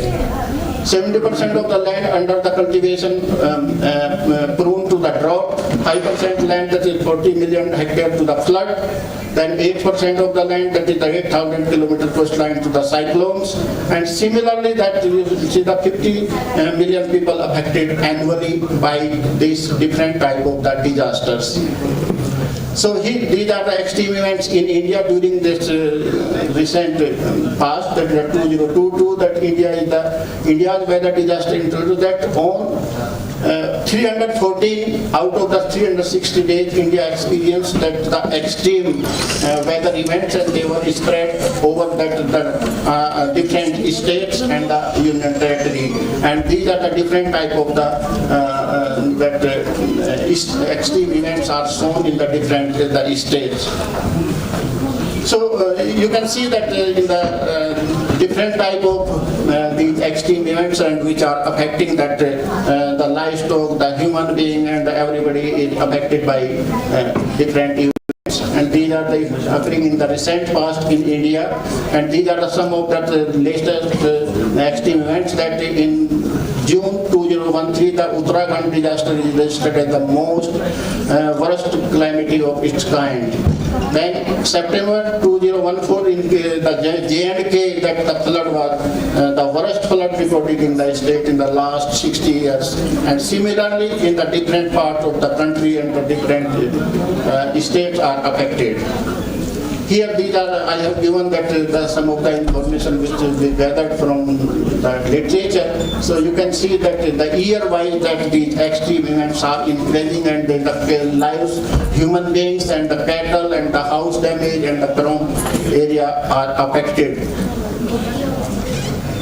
If you will see that in the economic and the production losses due to climate change in India, then India costs that $10 billion every year due to the extreme weather events. This is the data of Government of India. By 2030, India needs 70 million ton more of food grain than as compared to 2016-17. And the fruits, vegetable, milk, animal products, sugar, and digestible edible oils demands estimated to be 2 to 3 times more by 2030 compared to 2011. And the decline in the milk production depending upon that the stress level, the intensity, and how much duration that animal are exposed to the extreme conditions, maybe the low temperature or the high temperature. But as far as this high temperature is concerned, that is the more dangerous, and the milk production decreases depending upon that 10 to 30%. So these are some of the deviation I have shown, that if the temperature is increasing or decreasing, that how the physiological responses are changing from the normal during the heat stress or during the winter stress. As far as the production data is concerned, in the literature, that very limited information is available as far as this livestock production is concerned. So if you will see that the extreme events, we have conducted some study under the controlled climatic conditions, and in which we have seen that there is a drastic decrease in the milk production. We will suddenly temperature or decrease the temperature. So that's why that we have seen that, and some of the animals recovered when the temperature come to the normal, but another animals didn't recover. These are some of the information which we have taken, and here you can see in this particular diagram that the buffaloes and the crossbred animals, they start experiencing heat stress early as compared to our indigenous animals. So again, these are some of the information which are recorded on that multiparous animal or the first lactation animal, and there are different type of the level of stress, and these are some of the equation they are indicating. There is a positive or negative correlation with that increase in the THI, and there is a reduction in the milk production, and this is also a correlation how this with the increase in the THI, how that the different milk production of the different breeds of the cattle and buffalo is decreasing. And Dr. This Mahendra Singh was telling about that our indigenous animal can tolerate much higher THI. So this we have seen that our indigenous animal, they can sustain up to the 75 the THI, which we we are talking about that 70 or 72 is that that normal THI, that is the threshold here. So these are the thermal imaging of that animal which we can take and by which we can predict that the stress level on the animals through this one. And this is the relationship between the THI and the milk production. In case of all the category of the animal, even in our indigenous animal, there is a decrease. But as far as the decrease is low in case of the indigenous animal as compared to the crossbred and buffaloes. So this is related to that the fertilization rate was lower in case of the temperature of the animal is exposed to the heat stress, and this is the different type of another reproductive functions. Maybe that the incidence of the heat, that pattern of the stress cycle, and we have also calculated that economic loss due to that miss of one heat, that the farmers are going to lose around the 7,000 rupees per missing of the per heat. So this is the semen quality. Semen quality is also going to deteriorate. This is deteriorating particularly during the heat stress. And these are our indigenous animals are much more resistant to this the different type of the diseases, and they can sustain, whereas the crossbred and exotic animal are much more susceptible to this one. So these are I have given that I have given all these information in my write-up. So these are the contingency plan how to overcome that the different type of the extreme conditions or the extreme events. So these are some of that the contingency plan I have given for different type of that drought, that the flood, then the cold or the heat waves. That what we have to do during that before this particular heat stress or the extreme events, during that one, and then after of this particular type of extreme events. So these are some of the adaptation history. Dr. Mendelson also told regarding all these things, so I am not going to repeat. So this is the center system, then the feeding, then the breeding, and all things that different type of the changing of the micro environment of these animals. So this is the hypothesis how we can enhance the productivity. So you can see that the first bar, that particularly that is the current climate situation at present, means that low input practices plus the current climate. So if you will improve the practices, and we have improved the germ laws and that the current climate, so that we can increase the productivity of the animals to a higher extent as compared to the low input practices plus climate change. If you improve that the practices and the climate change, then the production can be enhanced through this process. So ultimately that we are discussing about that the climate smart livestock production system.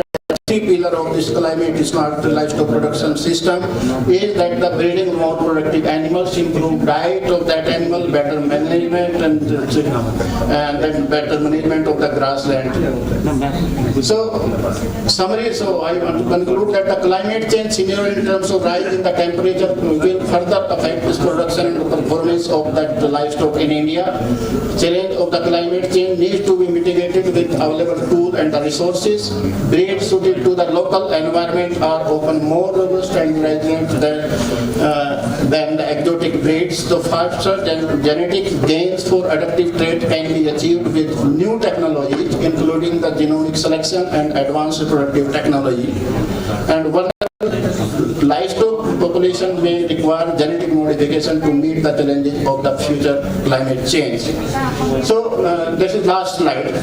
These are the future perspectives. So what we should do that in this particular area to overcome the heat stress and the extreme weather events. So development of the early warning system. As far as in the agriculture system is concerned, there is a early warning system is very well in place. But as far as the livestock is concerned, that this livestock advisory is not in a proper way. The identification of the range of the ambient temperature, that is the thermonuclear zone for the different breeds of that the cattle which we are not available, and identification of the in indigenous animal, making them resilient to the high temperature, and effect of the different level of stress, that is the THI, multiple stress on the livestock growth, milk production, reproduction and performance of health, and the documentation of the methane emission, that is from the anaerobic fermentation and the dung from ruminant animal at different levels of the feeding, and ambient temperature in the different conditions, water use efficiency, that is the water footprint of the animal for the production of the per unit of the milk or that the meat or the egg, whatever may be, and the lifetime productivity of the different breeds of the cattle and buffalo needs to be carried out, and life cycle assessment of the carbon footprint and adaptation and mitigation strategy that is required for the modification of the shelter, then the feeding and the adapted breeds need to be done. That is it. And thank you. Thank you, Dr. Sohani Singh, for a very thought-provoking lecture and very, very important topic. Just like our climatic stress, we were under time stress. So let us not increase time stress, and I invite Dr. Sohani Singh again and invite Dr. Gyanendra Singh for further speech. Thank you, sir. Sorry for not allowing some discussion. But time is a very stressful period. So just like we have suggested some mitigation strategies, so this strategy I have in mind, reducing the discussion time. Thank you, sir. Thank you, sir. Welcome, Dr. Gyanendra Singh, Professor and Principal Scientist at Indian Veterinary Research Institute. He is also holding many other important positions like control of acquisitions and other things. And he has been an outstanding environmental journalist at Premier Research Institute, Indian Veterinary Research Institute. Let's proceed, Dr. Gyanendra Singh. Thank you so much, sir. Honorable Chairman, sir, and Galaxy of Scientists, delegates, dear students. So, most of the work has already been done by previous speakers, so I'm having very little scope to speak. And second thing is, as mentioned by the chairman, that I'm under time stress. So without wasting time, that topic was assigned to me is the climate change impact on livestock and its amelioration. Sure, I'll try quickly.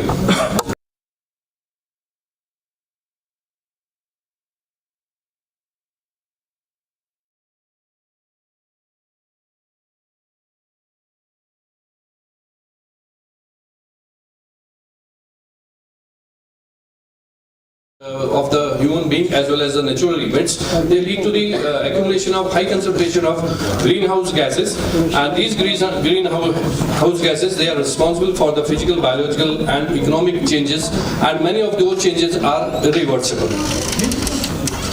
So recently this newspaper headlines, they indicating that how important climate change is for all of us, and it indicated that 345 million Indians affected by the flood between 2000 and 2019.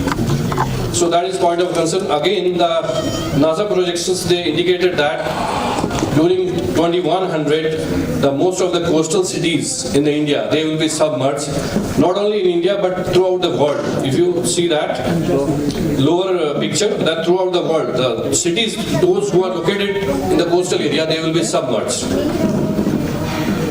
This is again a picture of why we are worried for the climate change. That the various disasters, they occur, and these are the certain hotspots throughout the world. And there is a difference in the extreme events, particularly if we look at the Near East and the Sub-Saharan Africa, most of the events, they are related to the drought. However, in case of Asia and most of the events, they are related to the floods. So, fourth and fifth IPCC assessment reports, they are also indicating that the Earth is warming. Means fourth assessment report indicated that there is an increase in temperature of in the tune of 0.74 degrees Celsius, and fifth assessment report indicated that there is an increase in surface temperature of 0.85 degrees Celsius throughout the globe. And this also, they have some simulation studies and they made certain assumptions that this is the, if we consider only the natural factors, there is with very little or minor change in the climate. However, if we include the human as well as natural factors. You see the picture. By 2020 already there is an increase in the temperature at the tune of 1.2 degrees Celsius in India. This is again the anomalies of the temperature since 1960 varied with the region, and most of the anomalies they are recorded in the Asian and African regions, and most of the temperature which has increased, that is in these regions. So if we do nothing, then by 2100 we get around 4 degrees Celsius increase of the surface temperature.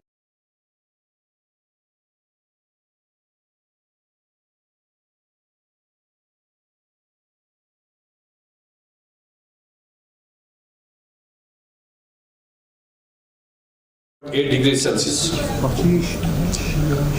So livestock not only affected by the climate change but also is contributing to the climate change through methane emission, and there are certain direct sources. One is the most important one, the enteric fermentation as well as the manure management. And if we look at the emission of the methane, that is mostly 39.1 degrees percentage from the enteric fermentation, and rest 4.3% is through the manure management. Likewise, there is a nitrous oxide and there is a carbon dioxide emissions in the livestock husbandry. This is the emission by species. Most of the emissions they are from the cattle because we have a large number of cattle. So second one is the buffalo and other small ruminants and other species.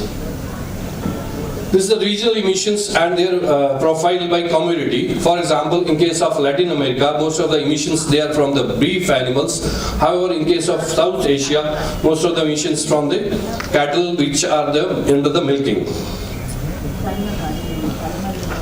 This is the livestock census already spoken by my previous speaker, so I am not describing much on that. So we look at the milk production profile. The contribution of the this Asian region, that is around 100 billion kg. And if we see the regional share of that South Asian region, that is coming around 15%. And this is the point of concern. However, we are contributing much and we are much ahead in the total milk production. But if we talk of the milk productivity, that is far behind from the other regions. So there are certain impacts of the climate change in the livestock, and these are the direct impact as well as the indirect impacts. So direct impacts, they are concerned reduced feed intake, there is decline in the milk production and meat production, decreased reproductive performance, and the negative effect on the immune system. And there is a vulnerability to the disease, and ultimately there is increased mortality. And all these effects mostly they are attributed to the heat stress.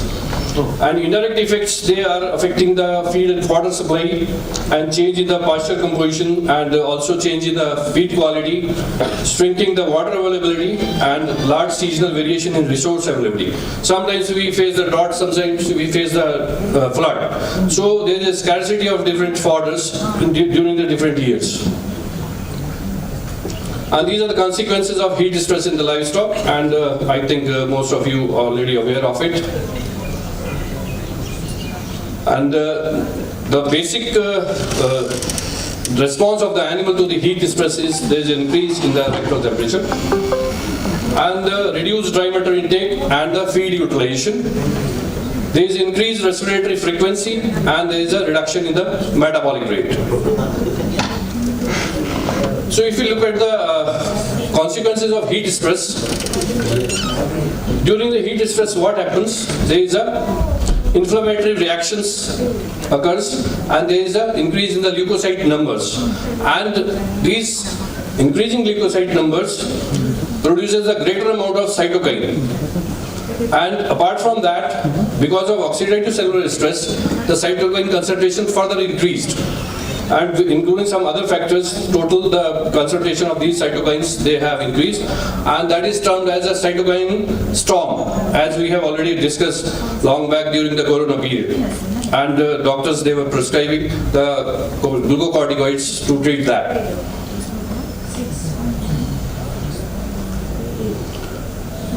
And what happens because of the greater production and secretion of inflammatory cytokines, particularly the interferon alpha, this IL-6 and tumor necrosis factor A, they are affecting the myeloblast proliferation, myeloblast differentiation as well as the protein synthesis.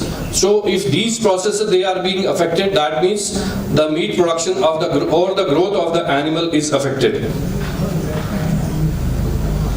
And again there is another facets of the heat stress is that there is a this hyperthermia, what happens, it causes the thermoregulatory response, and because of thermoregulatory response there is an increase in peripheral blood flow and there is a decrease in splanchnic blood flow, which causing the intestinal hypoxia, and this intestinal hypoxia, it causes the breakdown of the intestinal integrity, and from that, because of this tight junction and adherence junction, the microorganisms from the lumen or the toxins from the lumen of the intestine, they invade the lamina propria, and then that causes the further increase in the inflammatory responses.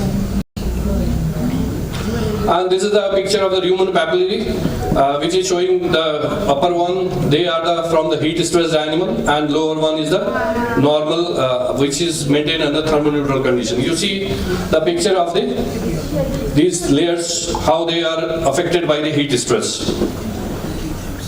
Not only that, their microRNA also recently been they studied, and they are involved in the regulation of the thermal stress response in the livestock. For example, they are involved in the cell proliferation, lipid accumulation, oxidative stress, regulate inflammatory responses, immunity through the HSP, T and B cells, and anti-apoptotic effects, suppress the heme oxygenase enzyme, which is a regulator of the defense system, as well as the reduction in the oxidative stress. So all these processes, they are regulated by the microRNA. So now coming to the what are the mitigation and the amelioration strategies. If you look at the mitigation strategies, they are the mostly we are concerned with the enteric fermentation management as well as the manure management. For the enteric fermentation management, we can modify the diets and nutrition of the livestock. We can select the animals which are having a less amount of methane emission, and also we can alter our storage practices for the manure, by which we can reduce the methane emission from the enteric fermentation or from the livestock. There are three strategies which decrease the methane product-based emissions, particularly increasing feeding level, decreasing the grass maturity, because most of the time the fodder become mature enough so that it loses the nutritive value, and the decreasing dietary forage to concentrate ratio. So we have to formulate the diet in such a way that the animal produce less methane. And similarly, the 5 strategies that decrease the product-based and absolute emissions, they are we can use the methane inhibitors, taniferous forage, electron sinks, oil and fats, and oil seeds. So by these means, we can reduce the 17% of methane emission, and by using this upper one, increasing feeding level, we can reduce the methane emission by 12%. Now coming to the adaptation strategies, we can choose the animals or species that are more heat tolerant. Genetic selection to the changed condition as well as physical modification has already been discussed in the center. Feeding and pest management, and we can also modify the livestock systems. We can utilize the omics approach for the selection and the breeding program, utilizing the phenomics, genomics, and the transcriptomics approach, like the slick hair genes. The animal which possess the slick hair genes, they are mostly found in the 3 breeds, Senegal, Carrera, and Romo, and they have characteristics of the fine, sleek hair coat and fewer hair follicles, shorter hair length, and larger sweat glands. And these animals they are having such kind of coats, they reduce the body temperature and small the decline in the production in the hot conditions. So we have to utilize such animals for the breeding program so that the animal, they can withstand the heat stress in a better way. So we also thought of that the indigenous animals, they are more resistant to heat stress. So does they possess any molecular characteristics by which they can defend themselves? So we have planned one experiment. We have taken the Tharaparkar and Vrindavani, or that is a crossbred, and we have exposed these animals in the psychometric chambers, and we have collected the samples and PBMCs, and we have gone for the mRNA sequencing, and we have found out that certain genes, they are differently expressed in both crossbred as well as the native animals, and those genes were clustered into different physiological events, and then we have selected certain genes, and those genes were validated through the real time. And these are the, what we found is, there is a contrast in the expression of genes involved in the key physiological process under heat stress. What we found is that HSP and HSP regulating factors found to be downregulated and not differentially expressed in crossbred and upregulated in Tharaparkar. And the genes which are involved in the apoptotic pathway, they are upregulated in crossbreds and downregulated in Tharaparkar animal. And genes which are involved in the antioxidant defense against oxidative stress, they are also upregulated in Tharaparkar and downregulated in the crossbred animals. So we found out that they are really equipped with certain molecular mechanisms by which they can defend themselves under heat stress. So further we have chosen certain genes to validate whether they are really expressing.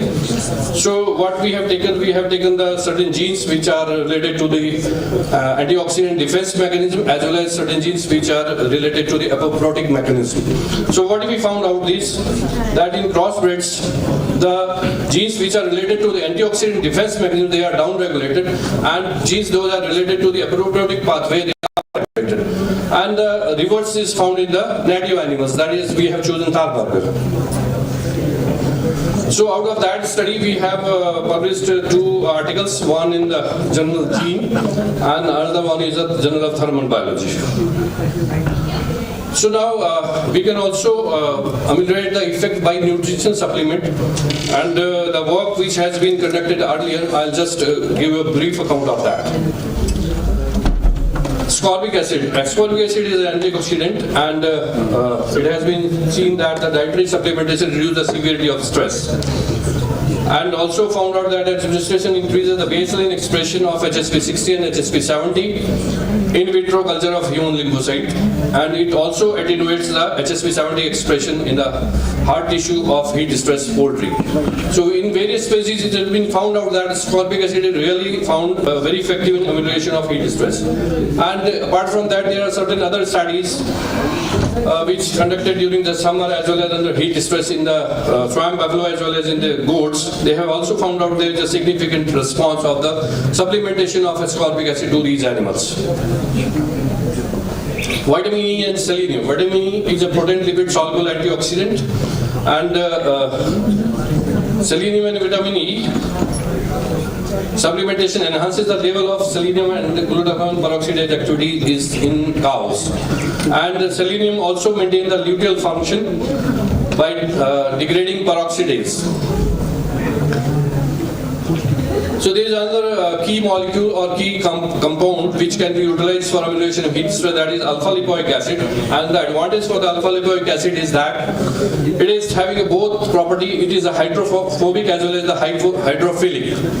And so it is water soluble as well as fat soluble both. Second thing is, it elicits its action in both cytosol as well as in the plasma membrane, but in case of vitamin C, it is, since it is a hydrophilic, so it's only exert in the extracellular fluid. And we have conducted experiment in utilizing the male buffaloes, and we found out that it it is effective in amelioration of heat stress, and that we have published one paper that appeared in International Journal of Biometeorology. Then betaine.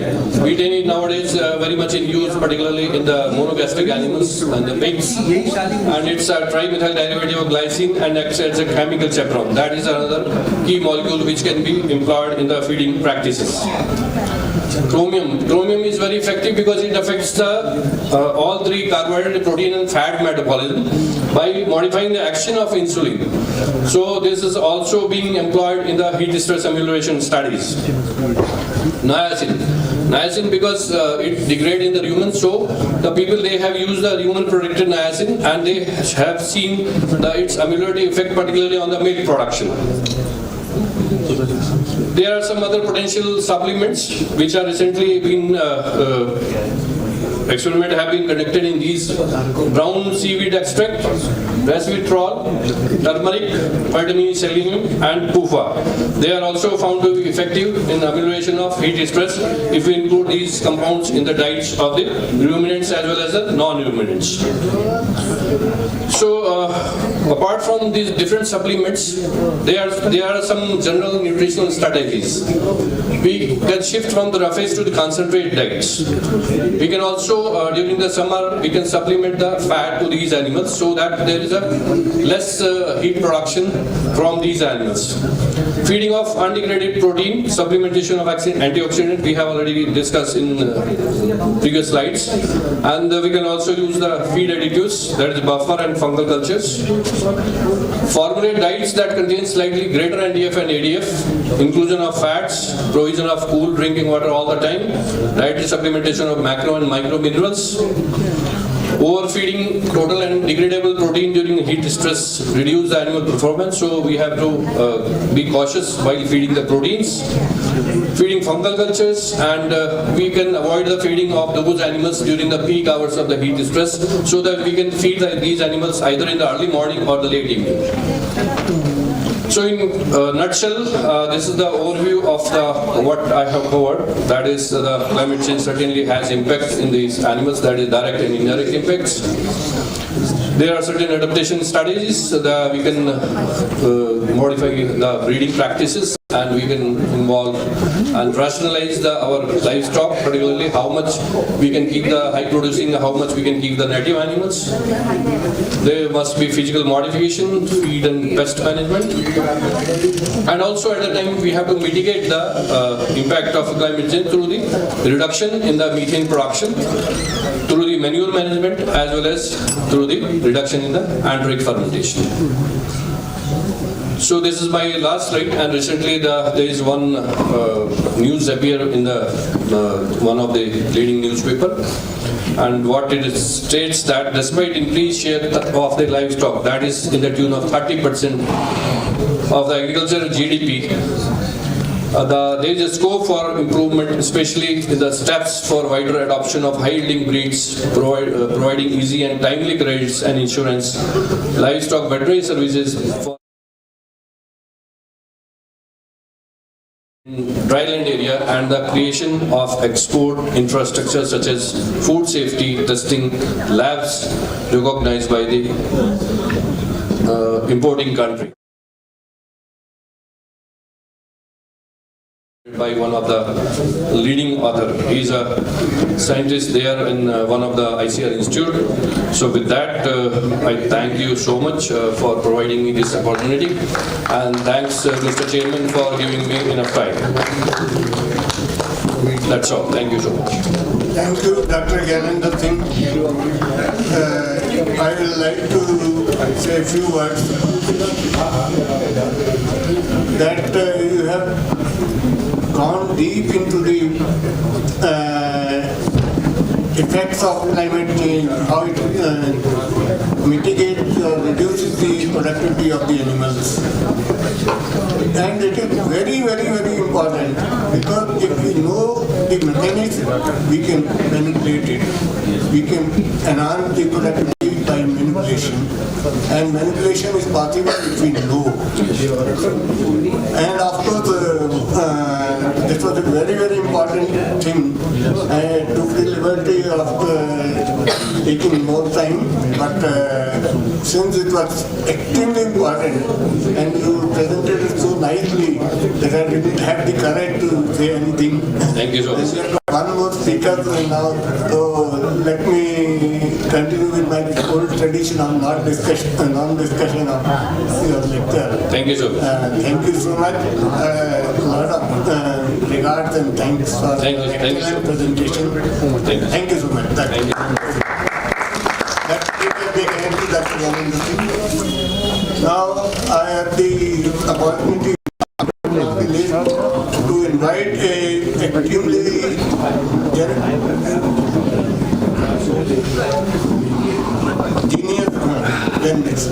extremely genius presenter, Dr. Girish Verma from south of the country, and I'll ask him, rather request him to make his presentation within 10 minutes as per the directives of the hierarchy from the society.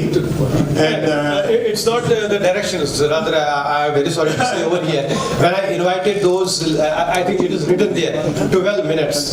It's in bold letters there. It should be only 12 minutes and 3 minutes for, discussion, 15 minutes. But I have not cut any because they are so important.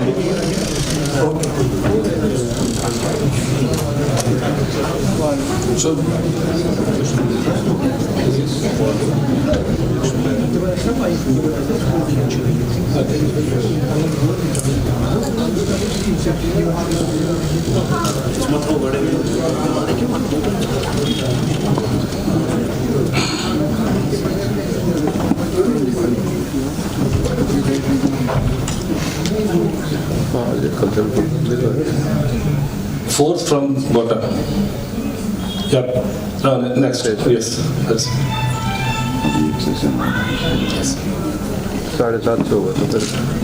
So, respected chair, co-chair, dignitaries, delegates, ladies and gentlemen, I'm happy to be with you. Just to have a few words about a poorly touched area by physiologists, but of late I find it is so important, which we have to consider in great ponderance about the role of a physiologist, especially an animal physiologist, in wildlife, its conservation, the conflict involved in animal-man relationship, and also the wildlife in captivity conditions. And I am co-authored by Dr. K. Raji, Associate Professor of Veterinary University.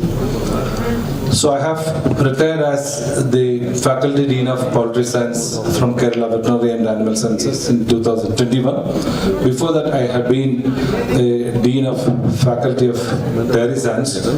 But right now I have certain assignments, say, by Government of Kerala regarding the development of broiler chicken and its marketability in the state of Kerala. So as you know, it's a big monopoly by international corporates, and we have been asked to give an alternative plan for government interference, at least 20% of the broiler market in the state. And another one from different non-governmental organizations is about the multi-genomic project involving even the genomes of medicinal plants, jackfruit and whatnot in anti-diabetic property, anti-cancerous property, etc. And the third one, of course, this is the most emergent one, the new challenge for me, to deal with the wildlife and its captivity. And exactly, this is a position where I wanted to emphasize the role of a physiologist. So far, we don't have a proper perspective of wildlife management from the viewpoint of a physiologist. Or rather, I have to say that if a person has to view the welfare of the wild animal and its conservation, etc., physiology must be the starting point. As we know, so it is common saying that if wolves are getting man in the jungle, they will eat you up. But you just imagine that wolves or tigers are coming down to the village or the town. They have hard times with humans. So this is the present time. The wildlife is facing enormous problem with humans, and humans facing enormous problem with wild animals. So what is the starting point where we are standing as physiologists or as animal lovers or as scientists? So that is my question. So this is a recent news, and in Kerala I have to say that no newspaper in these days come out without 2 or 3 reports of wild animal and man conflict. So this is a typical wild elephant going around the city and making all the troubles almost throughout the states, the districts of Kerala. I know this is the same thing outside Kerala as well. This is in BBC News, and this is another wild tiger in Wayanad district. So, humans, we have to know or we have to recognize that we are living with 8 million or other species of animals and plants, and conservation is the main role or main pathway where we have some role to conserve the animals and make them escape from the extinction. And in situ method is the best one, as we know, but sometimes we have to go for rehabilitation of the animal and also even in remote cases for captive methods. So the causes of shift, as we all know, I am just skipping through the explosion of human population and also the expansion or constriction of other flora and fauna. And just I remember, so conservation of tiger is supposed to be so vital. I have read in the newspaper that a tiger is equal, or if you conserve a tiger, it is equal to conserve 500 acres of land or forest land. Because if there is no tiger in that region, the deer will eat up the grass and it will cause deforestation. So this is a relationship between the wild species. So we have to be mindful of these facts before we attempt to have any consideration about the conservation. Yes, these are the common reasons for shift in conservation. Illegal wildlife trade, habitat destruction, just like landslide, etc.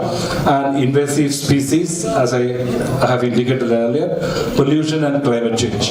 And illegal wildlife trade, I have to say, this is the 4th largest crime industry.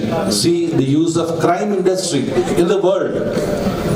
Just 4th is the wildlife, illegal wildlife trade. Arms, drugs and illegal human trafficking is the first 3. So this is the importance of wildlife conservation. Hello. So these are the major. Are you asking something? No, it's okay. So major focus of this paper is I am confining to the animal welfare issue only. Yes. And the conflicts on physical attributes, I have to say that other than all zoonotic importance, anything disturbing the wild animal or wildlife has to be taken from the physiological point, because as Madan sir was indicating, physiology deals with the function, and function is the basic definition of living. Whether an animal or a living thing is living or not, its function is the most important thing. So we have to start with the function, not even the structure. So if function is there, if there is physiology is there, then only we have the starting point. So physiologists have the function of collaborating with other science and recommending the appropriate method. So these scientists, as we scientists, are supposed to have apply the science actually, not the empirical thoughts or something like that. And just an example I am telling. See, elephants in captive elephants in Kerala, they are taken in lorries, trucks. So by law. So they are not supposed to be going through the roads. But who decides? As a wild animal, an elephant walks at least 50 to 100 kilometers a day. And if you confine the animal to the lorries or trucks, it is going to affect the health. And most of the valued captive elephants have succumbed to impaction of the stomach simply due to lack of exercise. So style change is applied even in wildlife. Who says the animal has to be taken in truck? Who says? I have to say that it is the physiology, animal physiologist's role to say that it is not wrong, or it is not fair for the animal to be compelled to go into trucks. So this is a point where physiologists have to have our own methods and paradigms, right? And major arguments I am just skipping through the empirical values and operational issues. I am just giving a story. So a man with a long beard, so had an ant going through the bear, and he decides to conserve the animal or to save the animal. So he has shown the whole bear to the ant colony, whereby all the ants went through the bed and he had to kill all the ants. So actually the intention of the person is to conserve or to give charity. But the major issue, the operational issue, he is wrong. So in physiology, we have to deal with the empirical values where the welfare of the animal is considered, and the other thing, which way we have to operate. Just like the example of truck, transportation of animal. So in that way, we have to decide what has to be conserved and in which way we have to consider that. And quality of animals is the major issue, as we agree. And these are the challenges. I'm just skipping through the unpleasant experiences and alterations without any feeling, just without the feeling of the animal, the knowledge of the animal, but still it can be deleterious. And the third one is most important, the unpleasant adaptations with the physiological environments. As we have to agree, the environment is constantly changing. Nobody can stop. Even climate change has to be essential, has to be there, and essential even. So we have to talk about the adaptability, how the animal has to be adaptable, and how to select those adaptable animals or tolerant animals. Yes, these are the major three hypotheses. Natural living. I'm just coming to the second point, where Rowling has coined the word telos. Telos is nothing but the inherent genetically encoded nature of a species. So whenever we consider an elephant, we have to think about from the standpoint of an elephant. And when we think about frogs, we have to think from the standpoint of a frog. So this is the consideration. So whenever we consider the conservation of the welfare of the animal, we have to think in the genetic aspect of the telos of the animal, and then plan further. Yes, the feeling is another thing, and the third one is the concern of the farmers and veterinarians. So in that respect, we have to agree, or we have to say that tethering of animals, housing of animals, all are essential. Just like a child, he does not know, the child does not know whether he is going to catch a disease. It is our duty, the parents' duty, to give appropriate vaccination. It is just like that. The animals have to be given protection from the side of the veterinarian or from the side of an animal physiologist. So it is our duty. And the indicators of animal welfare, resource-based. So if the raising animals, like elephant or like that, so we have to provide with its fodder, its water, its other conditions. And also it is important that the animal waste, because elephants, for example, I am taking elephants typically, so elephants will have social family relationships. When we think about the bucketing an animal or a main animal from a problem-making animal from one location, we have to think about the family relationship, social relationship, relationship, and in that way also we have to consider the conservation. Best possible way, best welfare friendly way. And this is the genetic aspect and the gene influencing the behavior. And behavioral study stands the first one. So these are the undergraduate portions I am just skipping. And behavioral management is the first line of solution also, where we have to be considerate about the long-term impact from the perinatal environment. And usually it is said that it persists even in captive conditions. So an animal well cared at the perinatal stage can be of good nature and can be man-friendly later.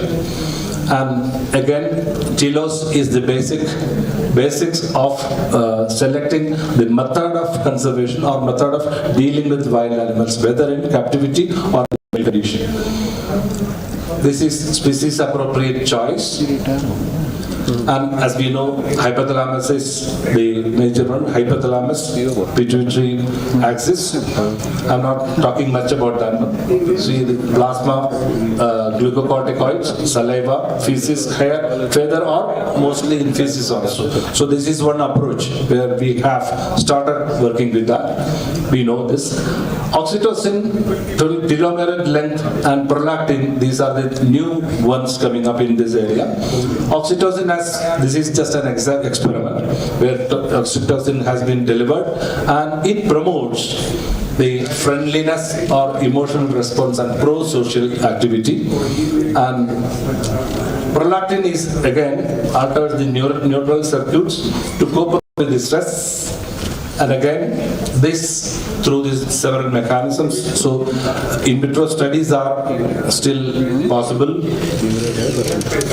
Scope of telomere, as you know, in aging and also oxidative stress, telomere length comes less. So in stressed animals, we can assess the telomere length. And the 2 or 3 methods, new ones, candidate for a new attempt, I am just suggesting. This is the laser Doppler flowmetry. This is actually non-invasive method in wildlife, in captivity, or in wild conditions. So while you just go for the radio collar system, we can think about the laser Doppler flowmetry, measuring the activities of brain areas.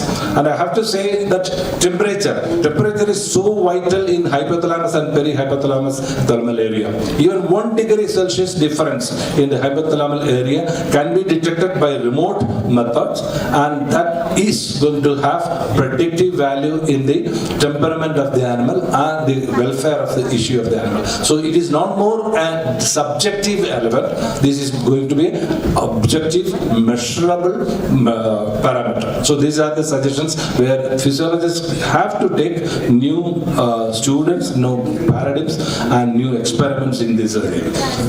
And again, arteriovenous oxygen difference is another one. Even in breathing air, so while in Australia we have done a very good experiment. Even in breathing air, if you go for 24 hours profile, breathing oxygen carbon dioxide ratio tells you much about the predictability of the mood, attitude, the gene expression, etc. So this is a very feasible starting point where physiologists can attempt to start.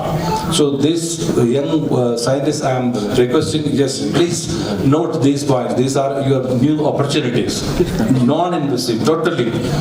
And another is, as you know, limitations of physiology, as we all appreciate, limitations in understanding the telos. So we have to have the manuscript or manual of the telos. What does it mean to a particular species, and do's and do nots. And again, the measurable parameters, we have to attempt to make more measurable ones, just like subjective ones to more objective ones. And then limitations in the appropriate paradigm and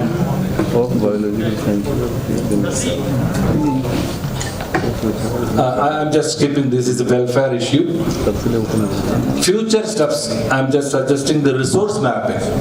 in wildlife, as in wild or in captivity. So we have to say source mapping and then resource assurance for all species concerned in conglomeration, in grouping, and then simulations in real and virtual field. So this is one, just like DNA modeling or protein modeling, we have to think about the real and virtual modeling in wildlife conservation.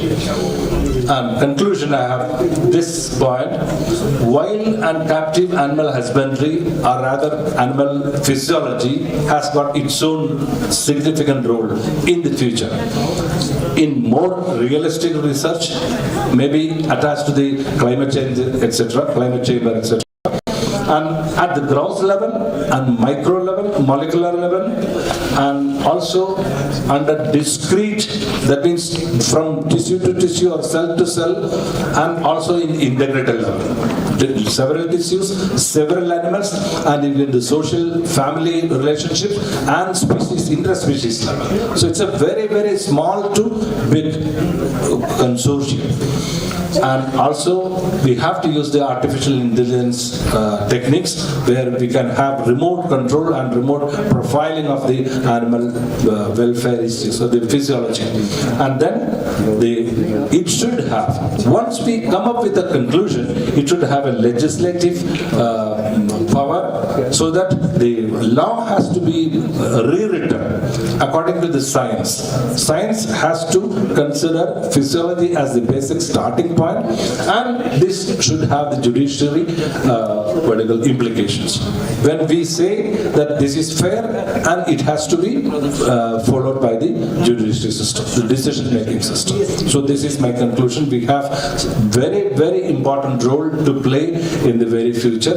Not only the molecular biology, not only the nanotechnology, this ground level approach of a physiologist is badly required in wildlife conservation, its conflict and management of conflict, etc. So thank you for very patient hearing.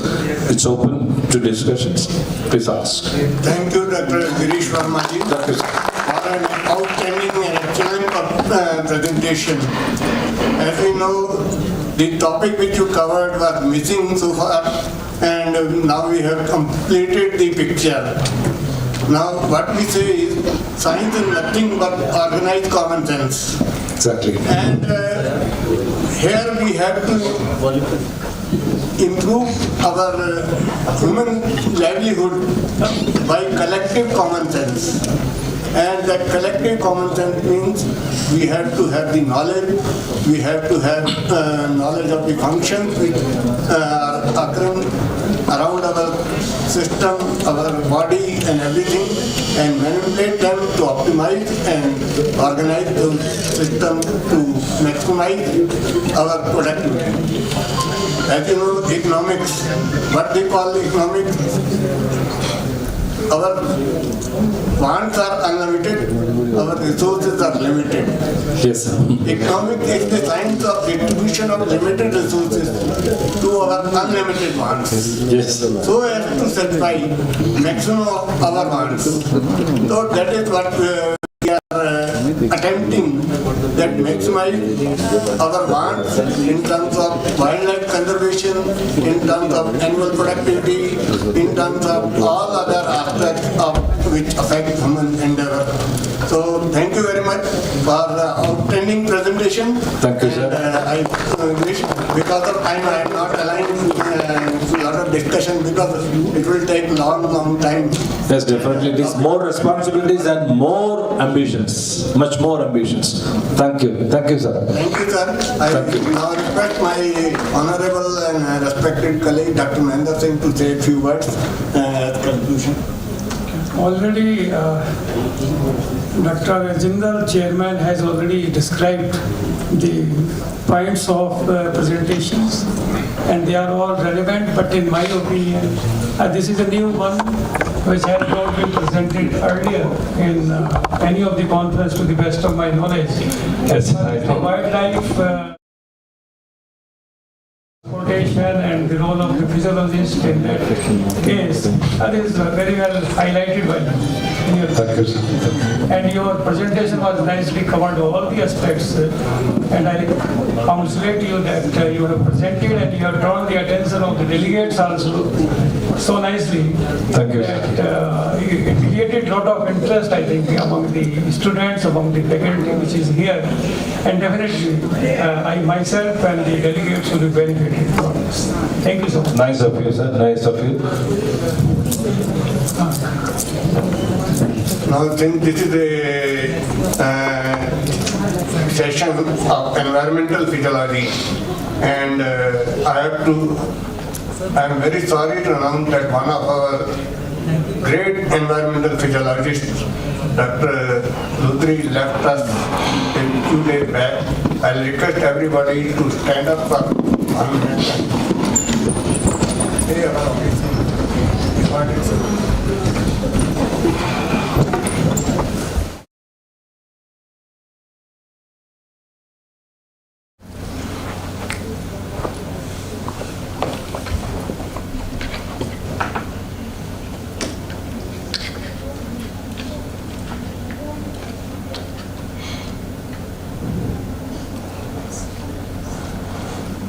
Thank you so much. So now, shall I leave the podium with your permission? We invite you to kindly. Thank you, sir. Thank you. Thank you. Taken a lot of pain to prepare very good material and slides and enlighten us with all your knowledge and experiences.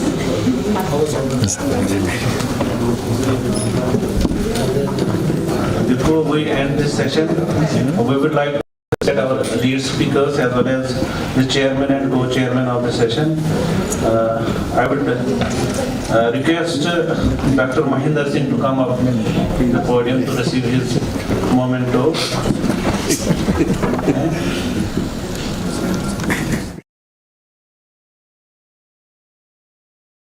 Girish Verma.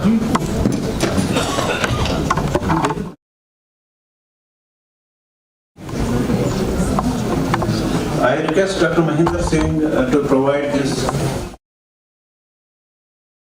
appreciation to Dr. Girish Verma. Next will be Dr. Azmat Alam Khan to please come up on the dais to receive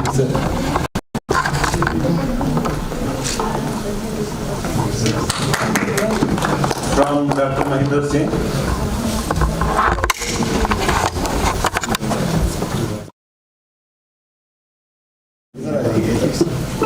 photo अच्छी आएगा.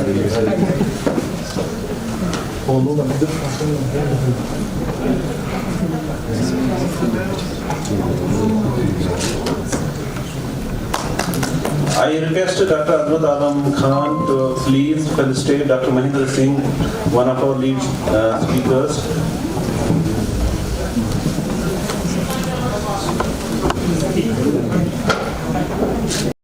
The chairman of the session, Dr. Jinder, is requested to hand over and felicitate our speaker, Dr. Sohan Veer Singh.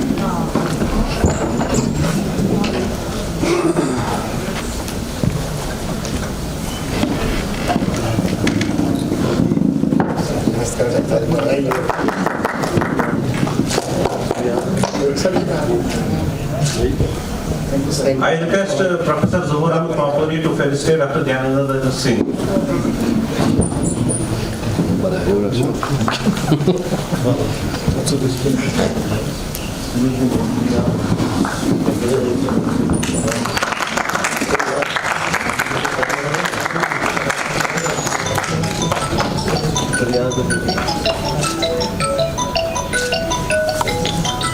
Professor Pampuri is again requested to felicitate the chairman of this.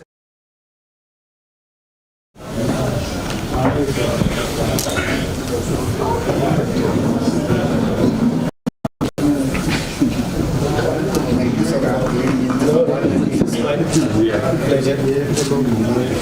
Thank you so much. I request Professor Pampuri once again to felicitate the co-chairman of the session, Dr. Mahinder Singh.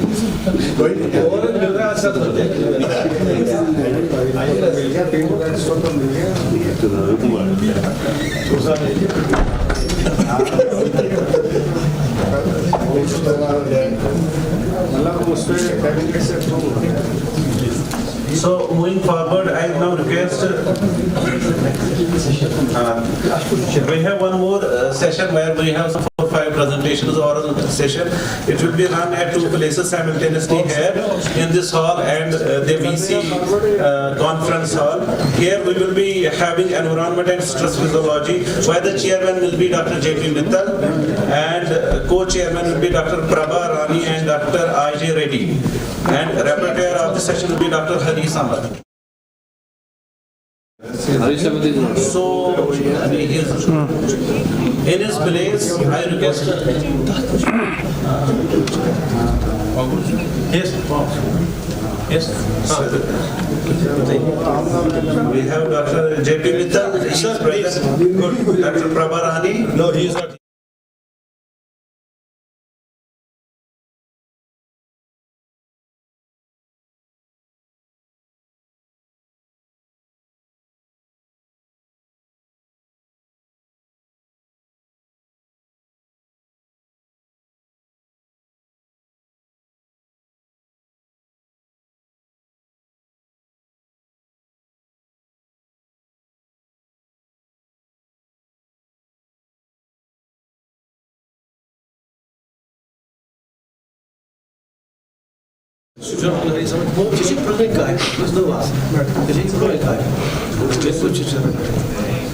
बोले sir आइए ना sir, अरे ये कोई एक ये ना sir report ये आइए ना सर क्या उसको कुछ. And in second session, fish, wildlife and poultry production, we will be chairman will be Dr. J.P. Korde. वो आए क्या? तो कोई हो गया होगा ना? Co-chairman Dr. S.W. Bonde and Dr. Meenakshi Verma. Meenakshi Vermani. And rapporteur Dr. नहीं आई हो जाते हैं बदल दिया सच्ची प्रोमो नहीं कहता जो ना क्या चीज बातें होता है एक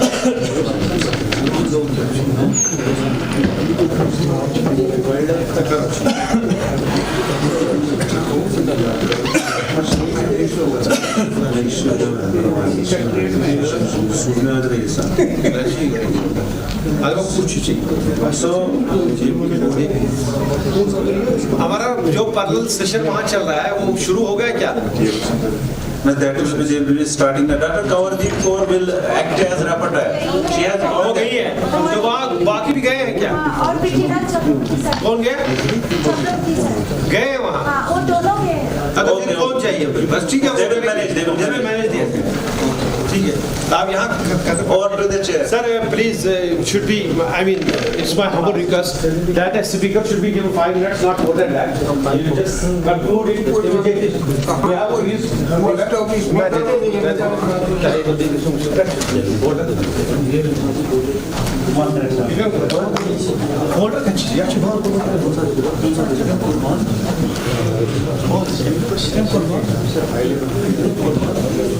Sir, is this the phone?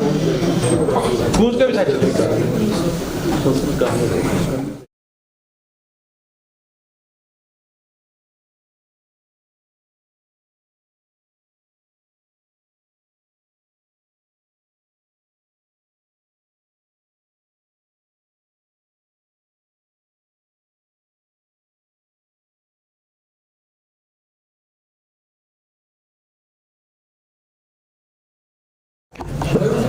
Well, 3-ish, anyone 3-ish. Akshakana.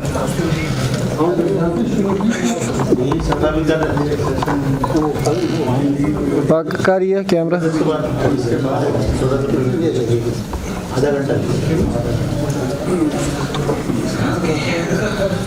Good evening. So we are starting with the session environment and stress. So I will just call out the name. So as per the availability, I don't know how many papers will be presented at the moment. So the first is Adil Khan.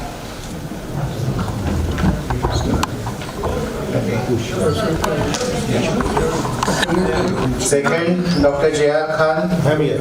J.R. Khan. Yeah.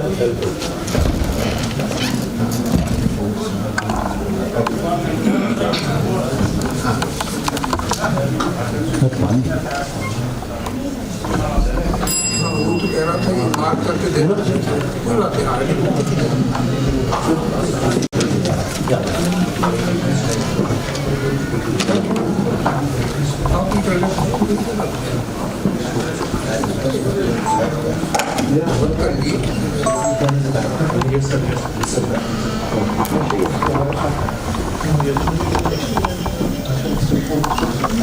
the permission of the chair, can I start?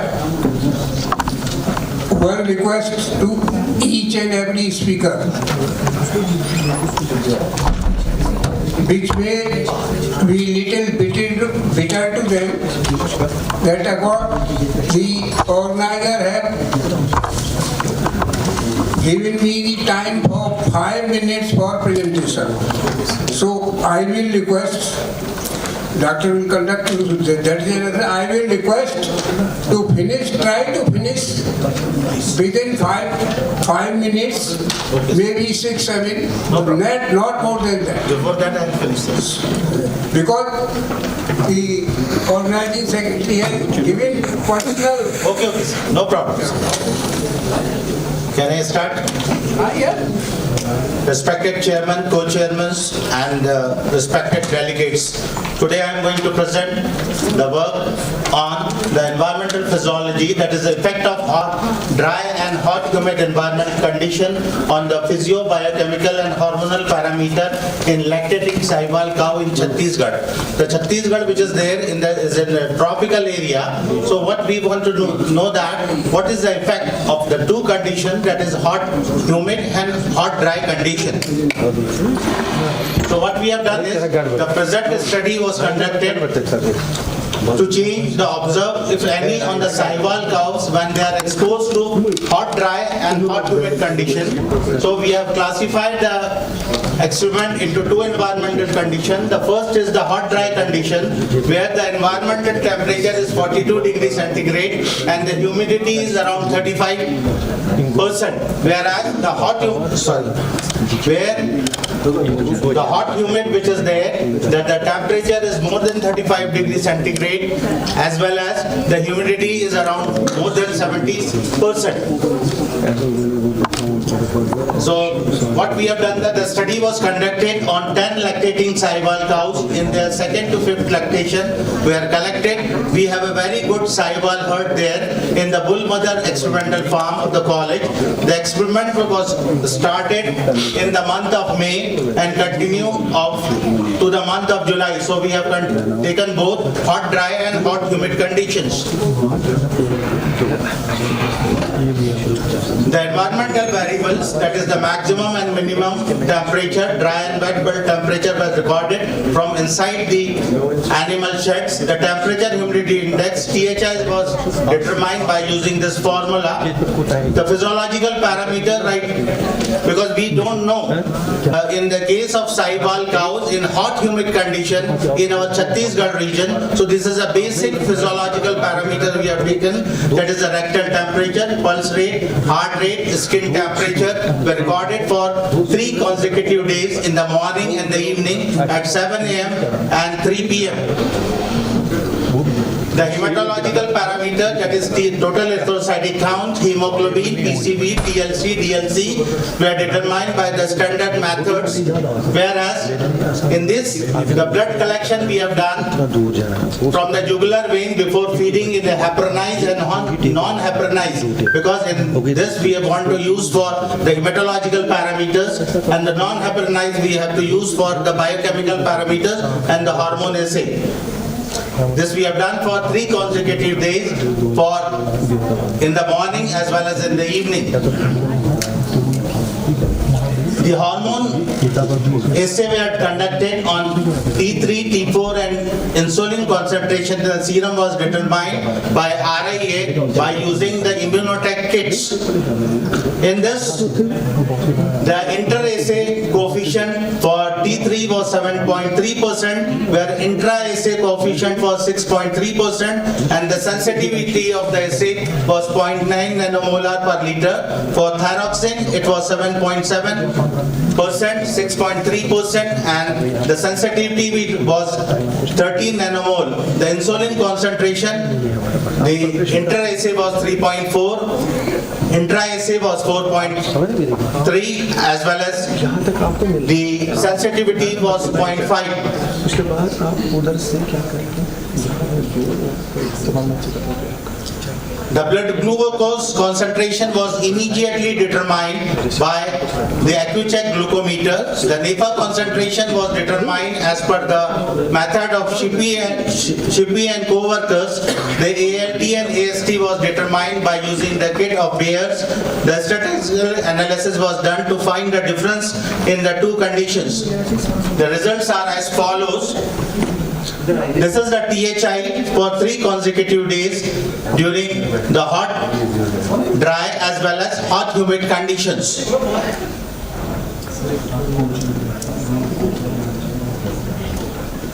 The mean respiration rate in hot, dry and hot humid, you can see that here in the afternoon there was increase in the respiratory rate due to the stress, whereas the mean skin temperature was also recorded, which was higher in the afternoon.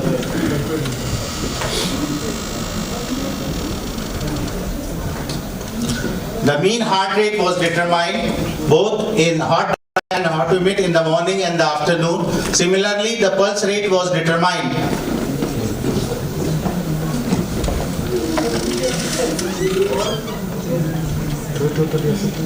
The mean rectal temperature was determined.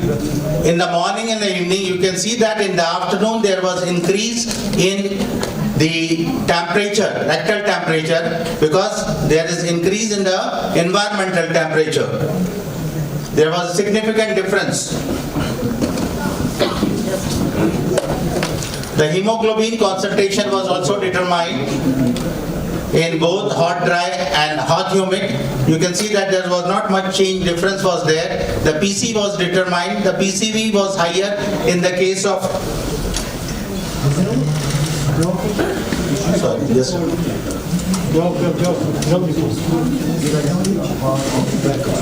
the PCV concentration was higher in the afternoon. The total erythrocytic count was determined. There was not much difference was observed. The total leukocytic count was higher in the afternoon in the hot humid condition. It might be due to the stress, because the hot humid condition causes more stress to the animal. This is the differential leukocytic count, the lymphocyte count. You can see between the morning and evening in both the conditions, as well as the monocyte count. This is the neutrophil. There was not much difference, whereas the eosinophil also shows not much difference between the two. This is the basophil in DLC. The T3 concentration, you can see that in the hot humid condition, there was increase in the T3 level in the afternoon. Similarly, not much difference was observed in the AST and ALT. The blood glucose concentration was also determined. There was not much difference between the two conditions, as a hot, dry and a hot humid. The NEPA concentration also shows not much difference. The mean insulin concentration was higher in the case of hot, dry as compared to hot humid condition. So what we want to see that whether this have any effect, because if there is stress to the animal, there should be the change in the yield, but we observe that there is not much difference in the yield both in the hot, dry and hot humid condition. So we can come to the conclusion that the sahiwal cows, because we know that the sahiwal cows having the more tolerant. So we found that the sahiwal cow shows a variation in its physiological, biochemical and hormonal response to a change in the environmental condition of hot, dry as compared to hot, humid condition. Although the animal shows the difference in the response, this does not significantly affect the milk yield of the animal. This proves that the animal adaptability to the change in the environment. So the sahiwal is the best, in my opinion, in the tropical area, particularly in Chhattisgarh region.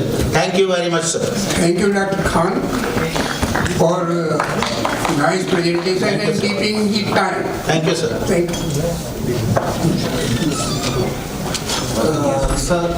With regards to the glucose here, glucose estimation with the help of AccuCheck. Yeah. So was it standardized for the animals? Yeah, because I have tested with the laboratories also, pathological laboratory, by collecting the samples, okay, in the sodium fluoride, and directly there was no difference, the difference of 1 to 2 milligram. But I think that should not be any effect.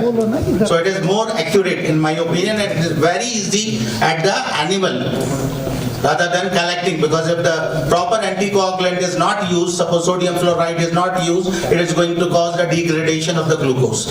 So there is no effect. So it is the best one to use the AccuCheck. If no, thank you, Dr. Khan. Thank you very much, sir.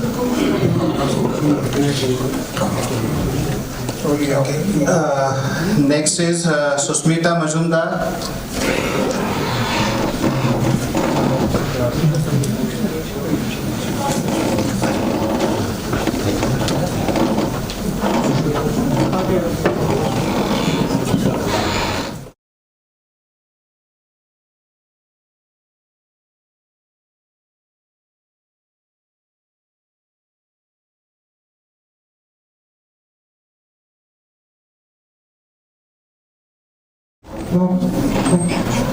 Madam, try to keep the time, otherwise the bell has come. Yes, sir. I don't want to use it, please. Good evening, Chairman, Co-Chairman and all the delegates. My name is Susmita Majumdar, and today I am going to present the stress and antioxidative status of winged large white piglet reared in Mizoram. The process of weaning is one of the most stressful event in pig life. Weaning of piglet from its sow result in break in maternal offspring bond, changes in the immune system and endocrine system. Oxidative status is an indicator of health for the farm animals, and the estimated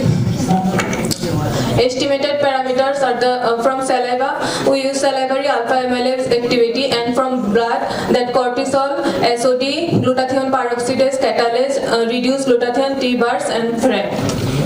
Now come to materials and method. In case of materials and method, the animal we use 9 number of the large white Yorkshire piglet, and from that we collect blood and saliva. For blood collection, for saliva collection, we use Gutierrez method with some modification, and the collection days are the days of weaning, 3rd, 6th, and 9th, and 12th and 15 days after weaning. For saliva, salivary alpha amylase activity using Fusiform 4000 isolates in automatic blood analyzer we use, and for blood we prepare hemolyzate and plasma. From hemolyzate we estimated the SOD, glutathione peroxidase, catalase and reduced glutathione, and from plasma we estimated T-bars, PrEP and plasma cortisol. For blood collection, the collection days are the day of weaning, 7 and 14 days after weaning. Now come to result and discussion. Effect of weaning on the stress biomarker of the large white Yorkshire piglet, that is cortisol. That in case of the cortisol, we found that there is significant changes on 7th day after weaning and on 14th day after weaning, and that increase after weaning is found by the other researcher also. And effect of weaning on the salivary alpha amylase activity on large white Yorkshire piglet, it is also increased after weaning, and there is significant increase in after weaning with 9th and 15 days of the weaning, and same result was found by the other researcher also. And now antioxidative biomarker of large white Yorkshire piglet at different interval of the weaning. In case of the antioxidant biomarker, in case of the SOD and in case of the reduced glutathione and T-bars, there is significant decrease in the level after weaning, and there is no significant effect in case of the catalase and glutathione peroxidase and PrEP activity. This is the graphical diagram of that antioxidative biomarkers, and this same result was found by the other researcher also. Now come to conclusion. Weaning was found to be stressful to the large white Yorkshire piglet. Weaning stress was detected by the presence of the increase in the plasma cortisol on the 7th day of the weaning, increase in the salivary alpha amylase activity on 9th day of the weaning, and further increase on the 15th day suggested that the salivary alpha amylase activity to be a stress biomarker. Weaning stress affected the antioxidative status of the large white Yorkshire piglet with decrease in the activity of the SOD and concentration of the reduced glutathione and T-VARs on 7th day of the weaning. That's the conclusion. Thank you. Thank you, madam. She has little earlier. So 2 or 3 questions can be taken so that she may learn something from our seniors for improving her career. Please. So what is the rationale of using alpha amylase? Sir, from literature we found that the alpha amylase activity, that is in case of the piglet, there is presence of the amylase in their saliva compared to the other animals. That's, and in case of piglet, after weaning the stress, for the stress that increase in the amylase activity. That's why we use that biomarker as a stress biomarker in this research. But it is related to the starch digestion. Alpha amylase is related to the starch digestion. Yes, sir. So how it is linked with the stress? Sir, actually, in research article we see that there is an increase after weaning from when we separate the piglet from the mother. There is increase in the amylase secretion. For that only we used, but that whole mechanism. Thank you. Thank you. Thank you, madam. Thank you, sir.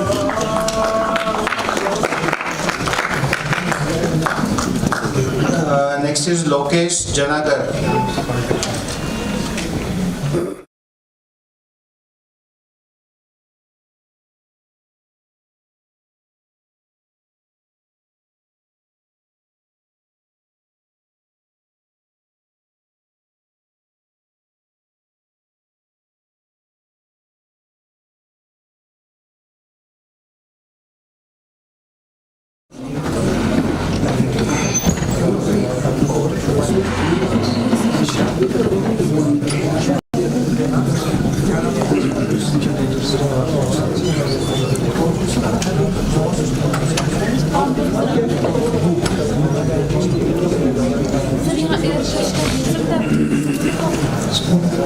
Good evening to everyone. So my today's topic of presentation is extreme hot ambient temperature on an antioxidant potential of liver in Marwadi sheep from arid traits, and especially I will focus on the superoxide dismutase and catalase. So this Marwadi sheep, the study, it is mainly present in the Marwar region near the third desert, you can see. So the temperature is higher. So this study was also studied on the 2 bases.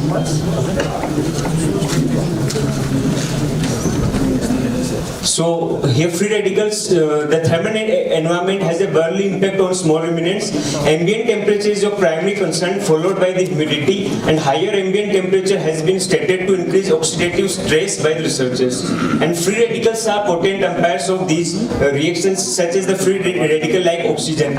And the main source of in the body to generate free radical is considered to be its own metabolism carrying out in the cells, because the mitochondria is carrying out the oxidative phosphorylation, and the abiotic and biotic stressors also plays an imperative role in the production of free radicals. So antioxidants are the important molecules that in low amount can check or defer the oxidation of an oxidizable substrate, and antioxidants are present in the body such as vitamin C and E, and also found in the various feed materials. And the antioxidants are deemed to be the alert cursors of the oxidative stress, and free radical generation may cause vacillation in the matter of antioxidants, and stress from any source because it's competent enough to decrease the level of endogenous antioxidant and heat stress, has the ability to transform metabolic analytes via free radicals and assist in the development of oxidative stress. And the liver is considered to be the most sensitive because the mechanism, all the detoxification of the toxic material and all the mechanisms are occurring in the body. And in the last, that is dysfunction of mitochondria is behind the development of oxidative stress, because oxidative phosphorylation and production of the free radical oxygen is also called a reactive oxygen species. And so associate catalase activity superoxide dismutase. So here the activity can be seen that free radical oxygen is generated, which is converted into the hydrogen peroxide, which may be converted into free radical OH, known as the Fenton reaction, and the catalase will convert into the water and oxygen. So the material for the experiment was taken that the 300 Marwadi female and male sheep aging 4 to 10 months were taken belonging to private slaughter house under the Institute Animal Ethics Committee, and the entire investigation was divided into 2 periods of congenial and extreme hot ambient temperature period. October and November was deemed as congenial, and May, June and July as extreme hot. So 150 tissue and blood samples were obtained. So here's the gender, male and female, 75, total 150, and age of the 3 groups were categorized 4 to 6 months, 6 to 8 months, and 8 to 10 months. So in result and discussion, see in the males, the individual value was increasing, the extreme hot, that ambient temperature period, and in the females, the overall percentage was more increased. So we can say that the males were having the higher, better antioxidant property, and in females, these were more prone to the antioxidant, that oxidative stress, but due to increase, that more in percentage increase, so they are easily cope up with these oxidative stress. And these are main values. That was about the superoxide dismutase, and same in the case of catalase also we can see in male and female the values. So the overall, we can see that overall ATP that increase was 166.69%, in the male 142.89, and in female 200.20 in the case of catalase. And similarly in the case that superoxide dismutase also, the overall increase was around to the 100% in case of the female.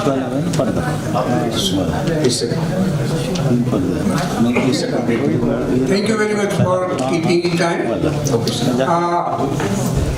Not more than 2 questions, so that he may learn something from our experience of his seniors.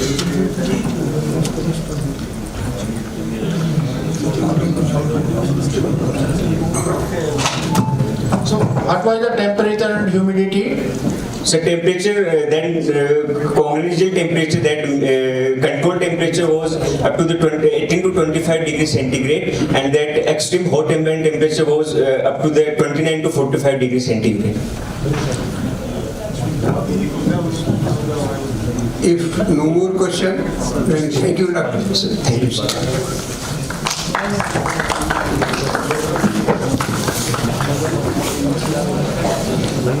Next is Lata Kant. Not there. Neha Rajawat. Not there. 07 is there. Next, Apeksha Okay.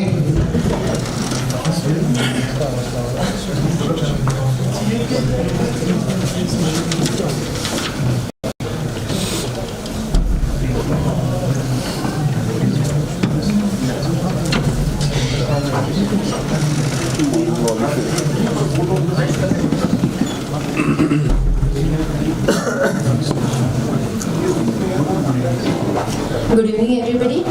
I am Apeksha Okay from ICR NDRI, Karnal. Today I am here to present my master's piece of work. The title of this research work was Effect of Replacement of Concentrate with Moringa oleifera on Growth, Immunity Status, Antioxidant Enzyme and Hormone of Barbary goat during different seasons. These are the properties of Moringa oleifera. As we know, Moringa oleifera is distributed throughout the India, and it is throughout the year. We can find anywhere, like it is easily available and it's cheaper cost also. It belongs to Moringaceae family. It is non-leguminous and multi-purpose tree. It has many bioactive compounds such as vitamins, carotenoids, polyphenols, phenolic acid, flavonoids, alkaloids, and saponin. Even it has many pharmacological activities such as antimicrobial, anti-diabetic, and mainly antioxidant and anti-inflammatory. In antioxidant, there are two powerful antioxidants, that is ascorbic acid and phenolic compound. On the dry matter basis, it has 23 to 30% of CP, and it is also rich in minerals, that is like calcium, iron, potassium, phosphorus, and zinc.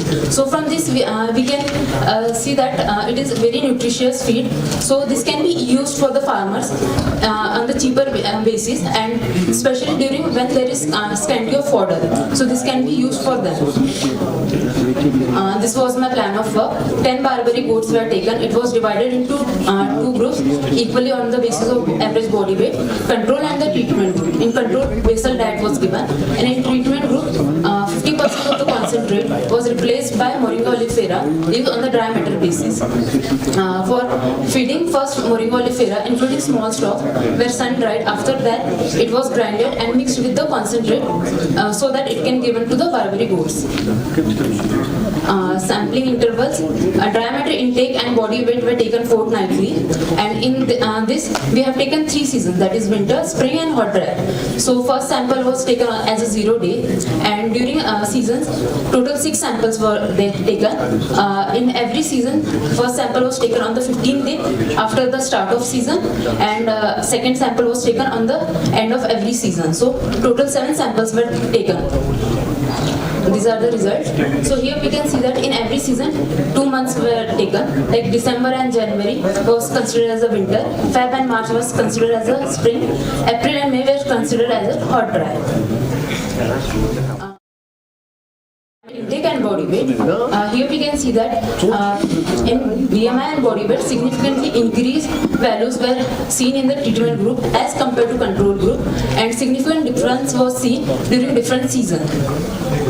These are the effect of immunity parameters such as IL-2, that is interleukin 2 and interleukin 10. Here we can see that significantly lower values of IL-2 was seen in treatment, whereas significantly higher values of IL-10 were seen in treatment group, and there was significant difference during different seasons. This is the effect on catalase and leptin.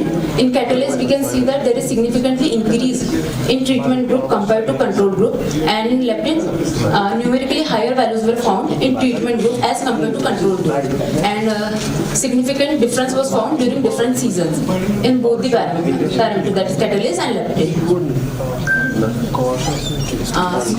Based on the result of the study, it clearly indicates the beneficial effect of replacement of 50% of concentrate with Moringa oleifera by maintaining homeostasis and ameliorating the adverse effect of thermal stress through improving immunity, feed intake, growth rate, antioxidant enzymes, and leptin hormone of the Barbary goats. Thank you. Thank you, madam. Suggestion, 2-3 suggestions for improving. Yes, please. Why you have chosen IL-2 and IL-10? So, IL-2 as a pro-inflammatory and IL-10 as an anti-inflammatory.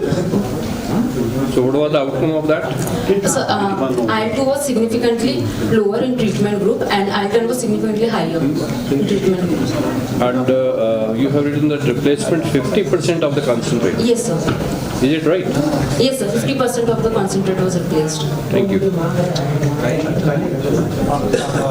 Have you measured the nutrient content of the moringa separately? Yes, sir.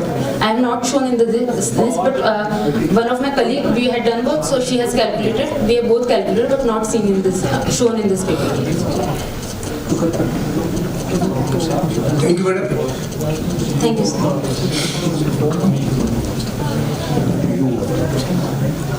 Next, Mayank Patel.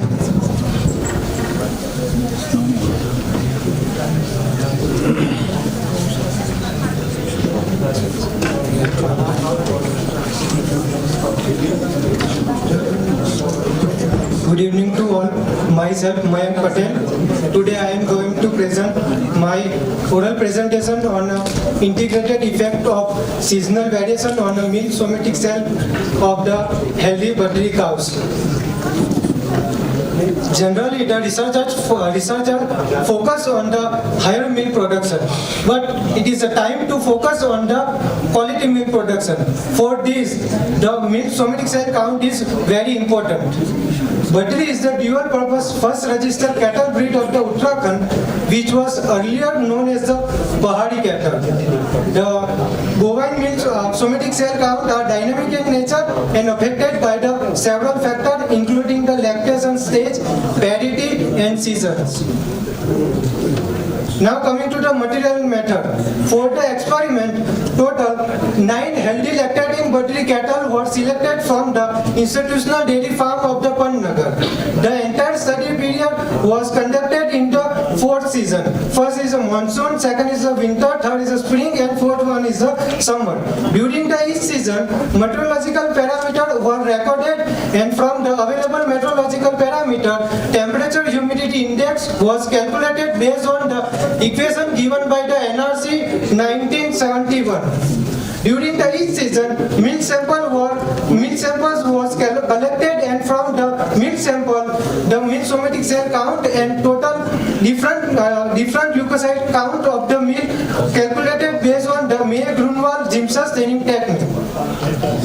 Now coming to the statistical analysis. Statistical analysis was done with the help of one-way ANOVA and Pearson correlation is used to correlate between the meteorological variable and milk leukocyte. Now coming to the results. In the results, the meteorological parameter, the temperature humidity index was higher during the monsoon season, followed by the summer and spring, and least seen in the winter season. Temperature humidity index used for the assessment of the heat stress in an animal. Higher temperature humidity index during the monsoon and summer clearly indicates that the animals were in a heat stress. This is a graphical representation of the various meteorological parameters during the different seasons. Red line indicates the temperature humidity index. We can easily see that during the monsoon and summer season, the temperature humidity index was higher. Now coming to the milk somatic cell count. Milk somatic cell count was significantly higher during the monsoon and summer season as compared to the winter season. It might be due to higher temperature humidity index during this season favored the bacterial growth. Next is the milk DLC. In a milk DLC, the lymphocyte percentage and macrophage percentage was non-significantly altered during the different season, whereas neutrophil percentage was significantly higher during the monsoon season as compared to the winter season.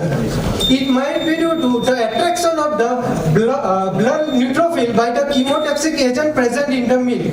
Now coming to the neutrophil macrophage ratio. Neutrophil macrophage ratio was significantly higher during the monsoon season as compared to the winter season.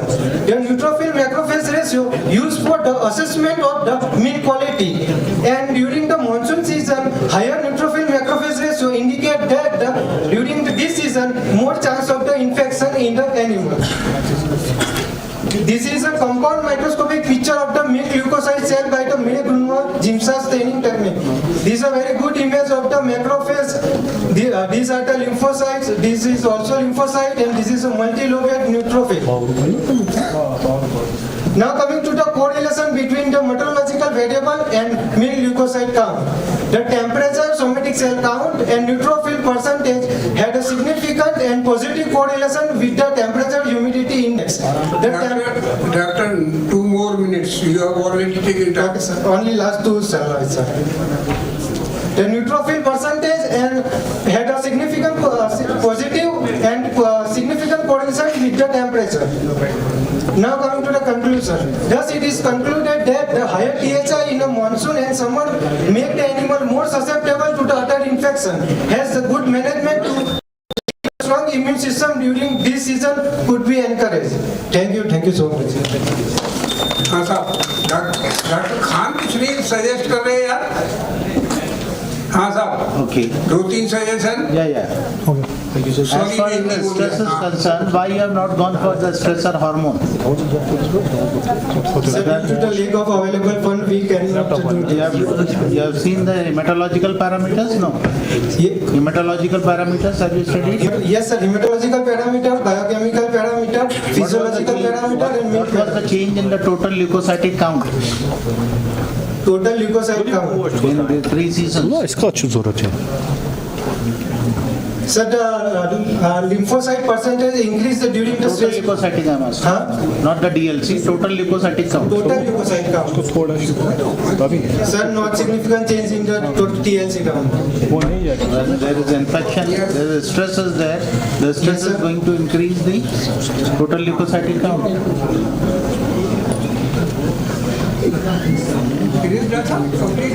Ji ji.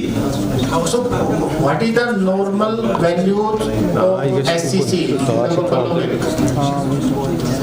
Sir, my work in the battery Yes, sir. Sir, generally the 1 to 2 lakh is the normal range. When the somatic cell count increase above the 2 lakh, then we can say that the animal affected with the mastitis. So, what is the significance of this SCC? Sir, it is a use for the assessment of the milk quality, sir. If the somatic cell count is higher, then the more chance of infection, sir. So about the 2 lakh indicate the animal suffer from the mastitis, sir. Thank you. You have taken little more time, but anyhow, yes, you have presented very well. Sorry for this, sir. Thank you. Next, Amit Kumar.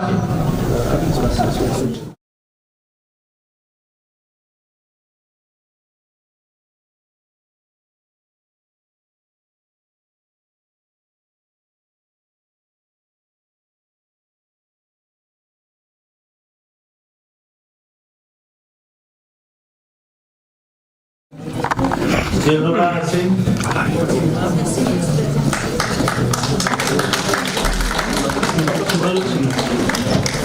Sir बस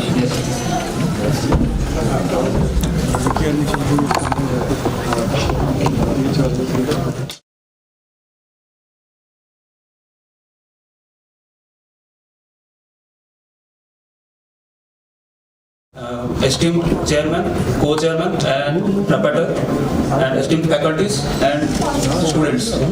Myself, Dr. Subramanian Sinha, would like to represent about the topic transcriptional abundance of molecular chaperones in heat stress caprine. Heat stress is defined as the adverse environmental conditions which disturb animal body homeostasis, reducing the production and productivity of domestic animals, including goats.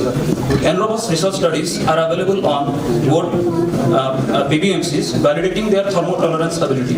However, no information is available on expression pattern of molecular chaperones in cultured caprine hepatocytes. Therefore, the present study was aimed with an objective to document the transcriptional abundance of molecular chaperones in heat-stressed caprine hepatocytes.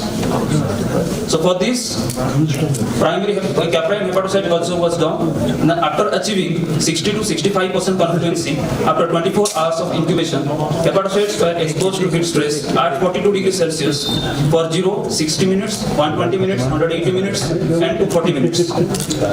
Then spent media was discarded and heat-stressed hepatocytes were collected for total RNA isolation. Isolated total RNA from different samples were converted to complementary DNA. So this is the 60 to 65% complement hepatocytes under 40x objective.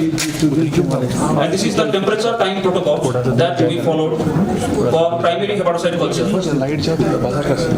And this is the 1% agar gel of total RNA, and the bands are 28S rRNA and 18S rRNA. And this is then we also use reverse transcription master mix, and this is the incubation time. And these are the target genes and their primal sequences and the amplicon size and accession number. Then we perform conventional PCR, for which conventional PCR master mix was used, and this is the normal cycle where temperature time was there. Then we performed quantitative real-time PCR, for which quantitative real-time PCR master mix was used. Then this is the amplification plot, melting curve and aggro band of beta-2 microglobulin, which is the housekeeping gene.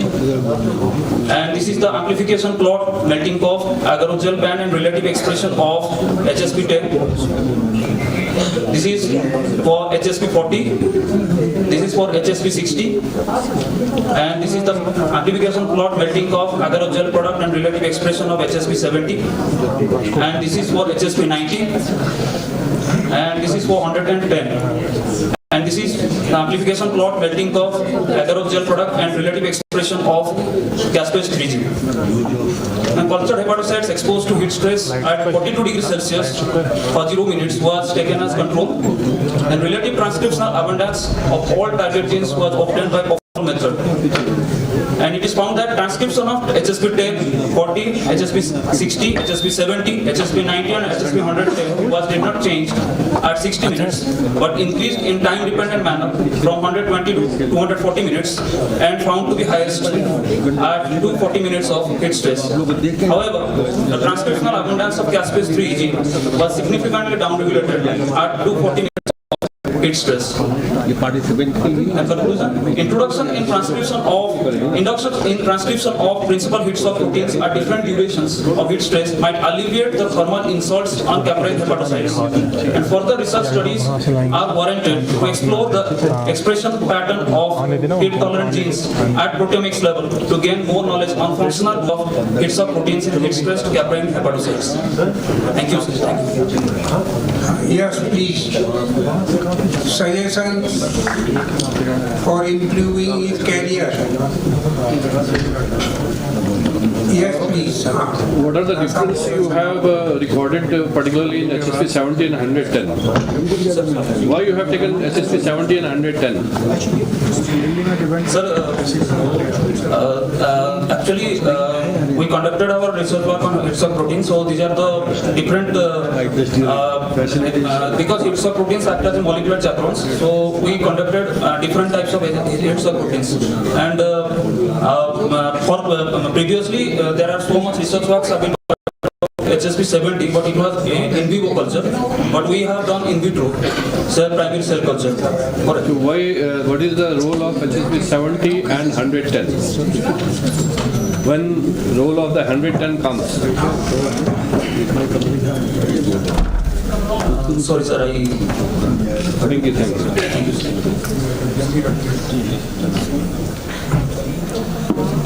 So you have studied several HSPs. Yes. So in case of the ruminants, which one HSP is most studied?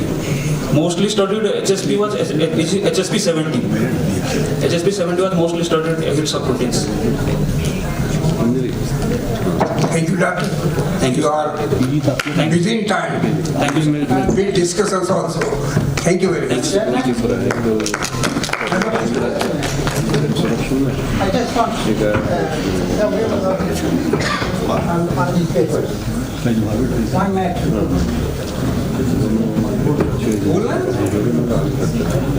Okay, speaker sir. Sorry, मैं ध्यान ही नहीं करा. Sorry, doctor. Doctor sir want to ask you something. वो भाई वो mic तो. Sir. Come this side. Mic दे दो भाई. The extract which you presented. Has it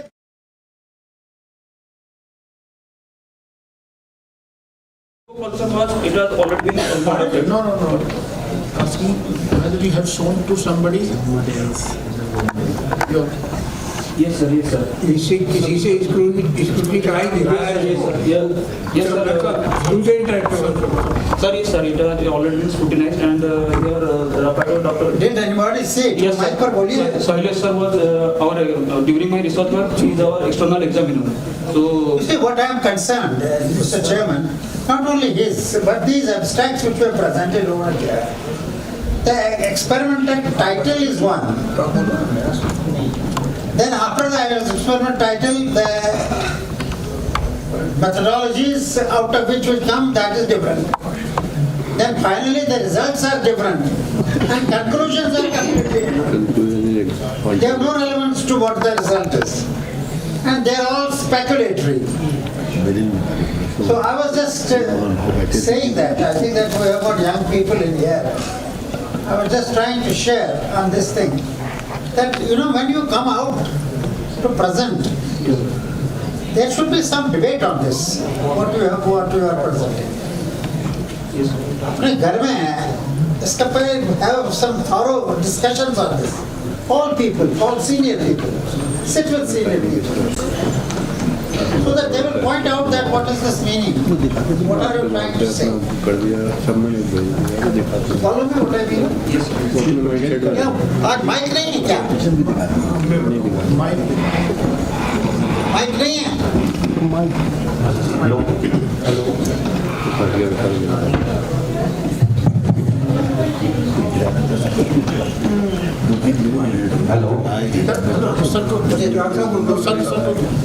और तुम यहाँ ले लो बोलिएगा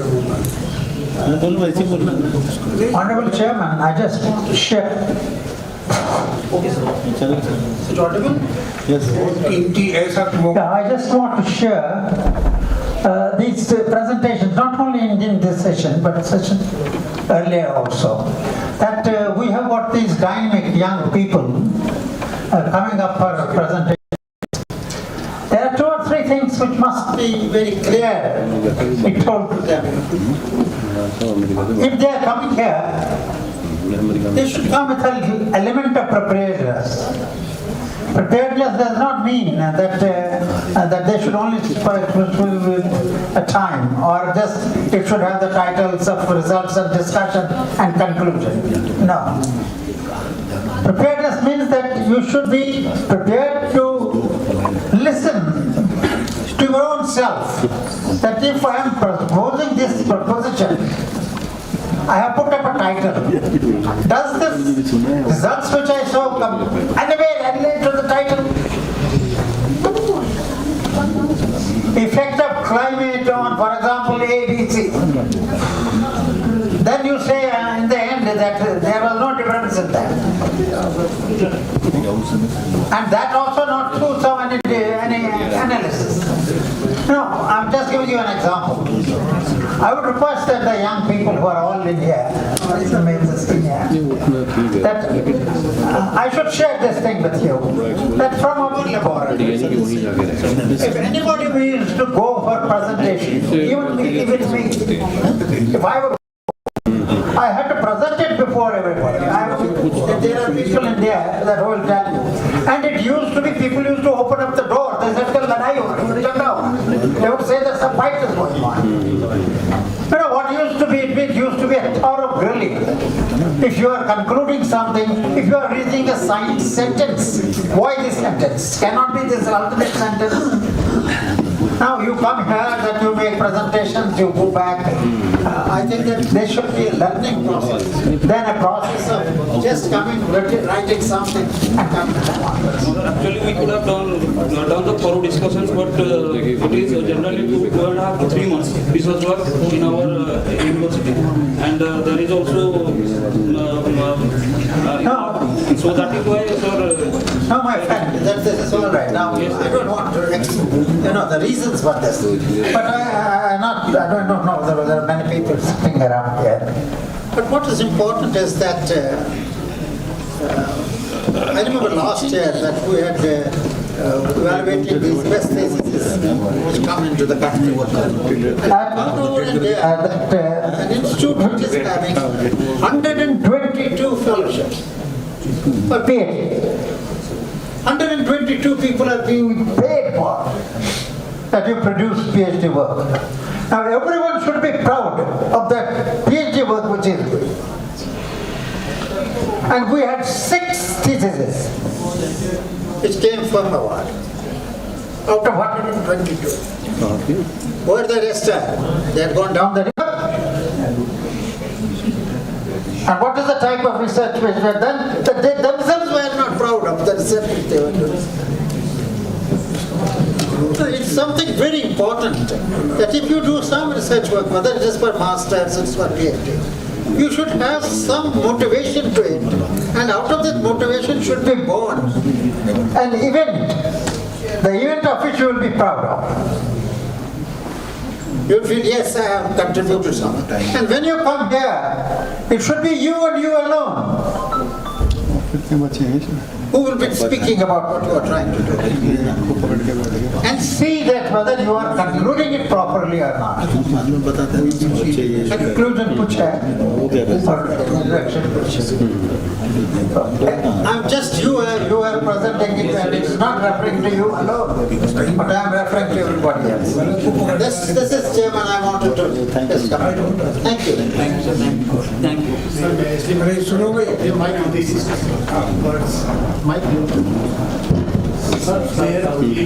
great reduction in budgetary provisions, things which are to be paid for. They are not getting that budget.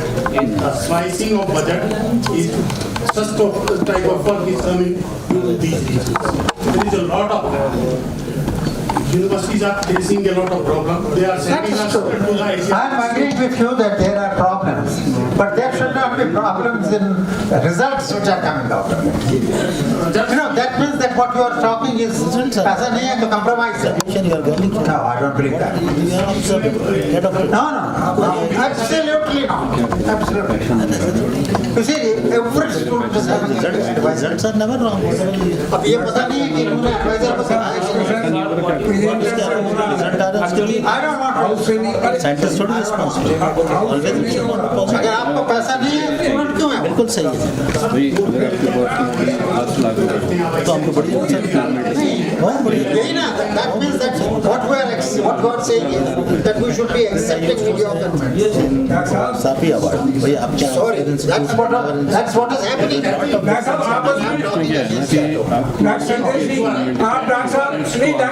खूब बात करना। अच्छा अब आप जाओ हमको पता है कि फाइनेंशियल कैसा होता है। अब यहाँ खड़े हो जाओ, आप ये बताओ डॉक्टर साहब ने क्या कहा, उसका जिस्ट बताओ मेरे को। तुमने क्या सीखा डॉक्टर साहब ने जो कहा?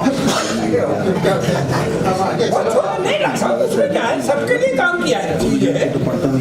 भाई आपने कुछ सीखा, डॉक्टर साहब ने जो कहा, जो सीखा था वो मेरे को बता। क्या तुमको लेक्चर मिला बता? और सबको बता सकते। सर बाद में सुनेंगे ना सर, सर फिर आप सुनेंगे सर, बहुत लेट हो।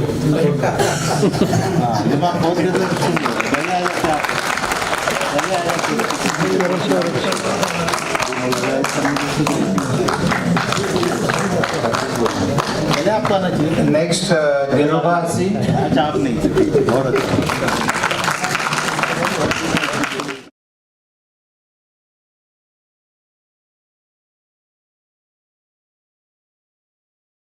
Good evening to everyone and respected chairman, co-chairman and reporter of this event. Today I am going to present my work that is entitled on effect of melatonin administration on hormonal profiles in direct sunshine exposed BTL and Assam Hill Gold during summer in Assam. The objective of taking this research was to analyze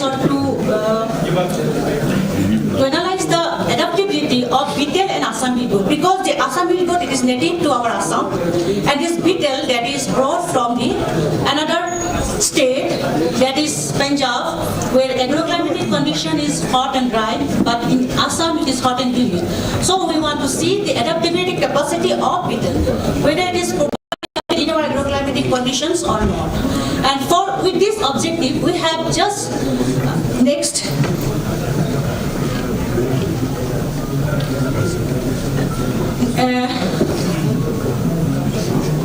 This endocrine status during what will happen? What is the endocrine status during the heat stress? At endocrine level, this thyroid hormone or adrenal hormone cortisol, their secretion having remarkable impact on the productivity of animal, show change in plasma level under heat stress. As because we can say the cortisol increases during heat stress, and when there is heat state, it stimulates the hypothalamo-pituitary adrenal gland. As a result, there is lots of production of cortisol, and that's why heat stage we get more amount of cortisol. And like that, here thyroid hormones and T3 and T4, they are also good indicator of basal metabolic. And secretion pituitary adrenal axis is stimulated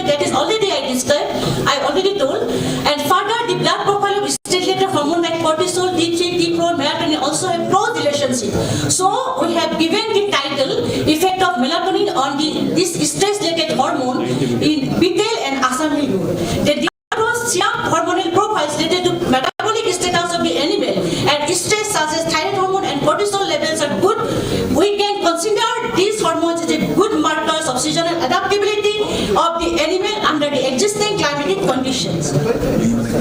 Then what is the status of melatonin during stress? Melatonin as a hormone which is secreted by the pineal gland acts as a direct free radical scavenger and as an antioxidant indirectly because this melatonin, it is having receptor in the brain as well as in the peripheral tissue, so they act as a directly free radical scavenger and indirectly it acts as the antioxidant in property.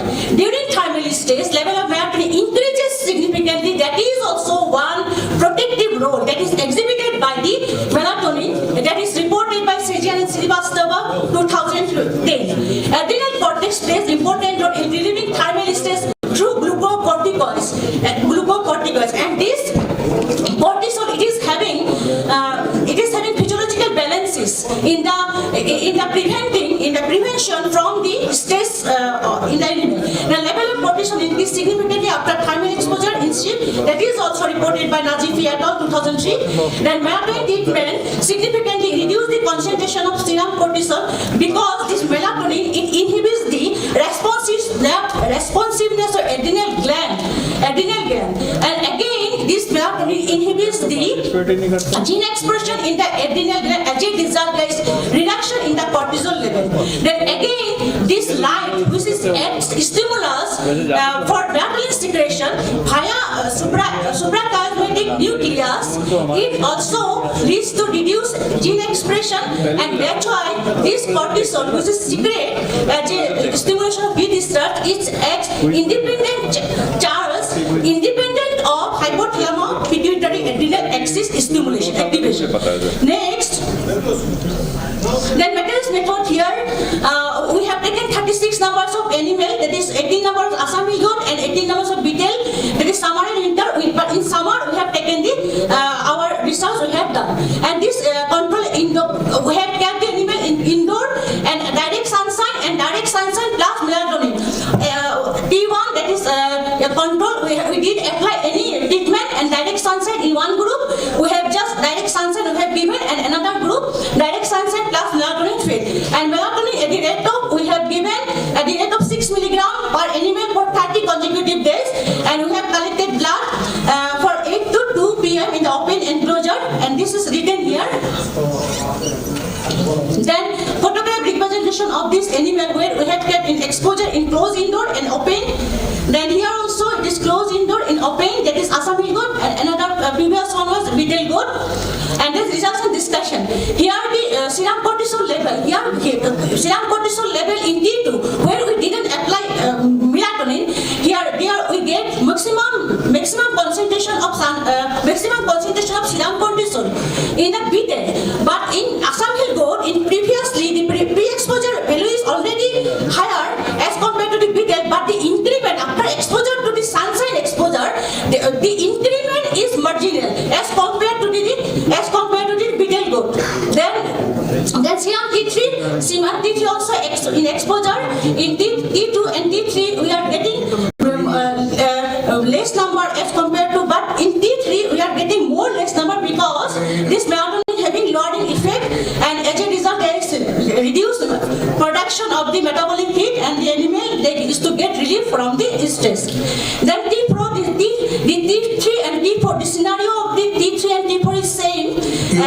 You are taking more time, please try to finish it. That is conclusion. Melatonin might have substantial role in reducing the serum cortisol level in the sunshine exposed goats, and melatonin has significant effect on lowering T3 concentration, suggesting protection of the animal from the metabolic heat, and also melatonin also interact with other hormones to alleviate the heat stress, possibly with thyroxine, and successfully modify the adrenal function to relieve thermal stress.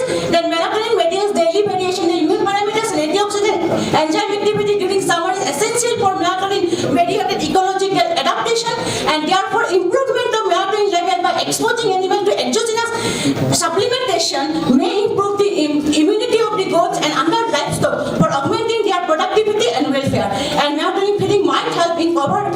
stress during summer heat stress. Thank you, sir. Some positive comments. Whether you have studied the melatonin level? Yes. In each table you have written overall. Overall. What is the meaning of overall? Just go to the result.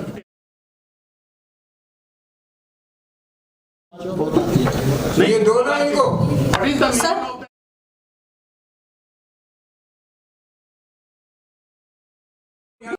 Statistical. Just go to the results. वैसे ही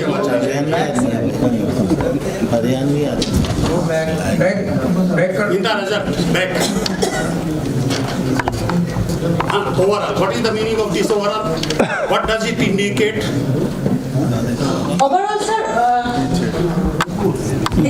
this is overall. Actually, there is no need of this.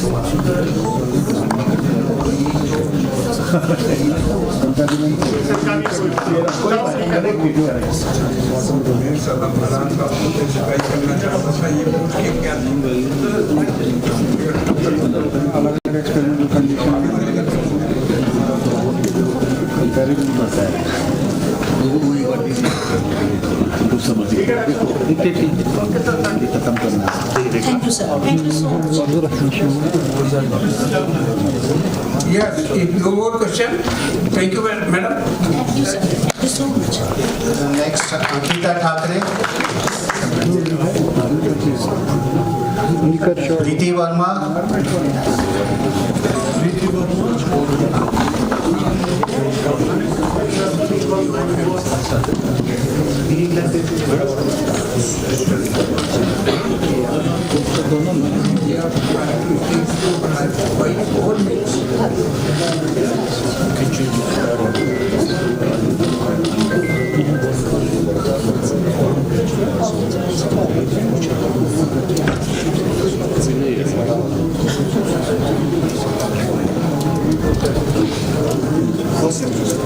Good evening, everybody.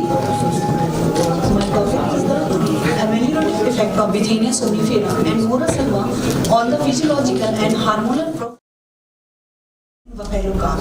Heat stress is discomfort and physiological strain by heat, hot environment. Mic के नजदीक रहोगे तो थोड़ा सुनाई नहीं पड़ रहा होगा.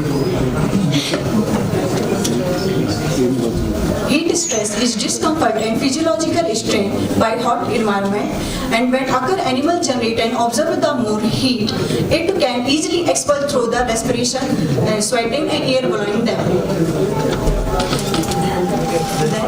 Experimental design. Total 18 buffalo calf was taken, and group 1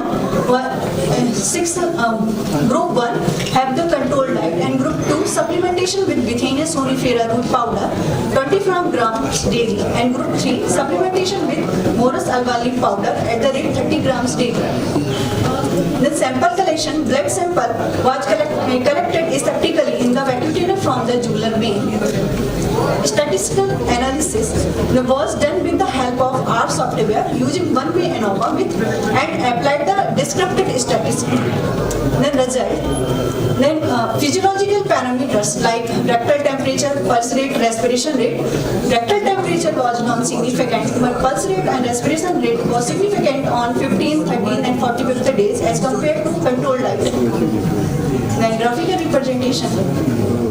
And hematological parameters like RBC, hemoglobin, hematocrit.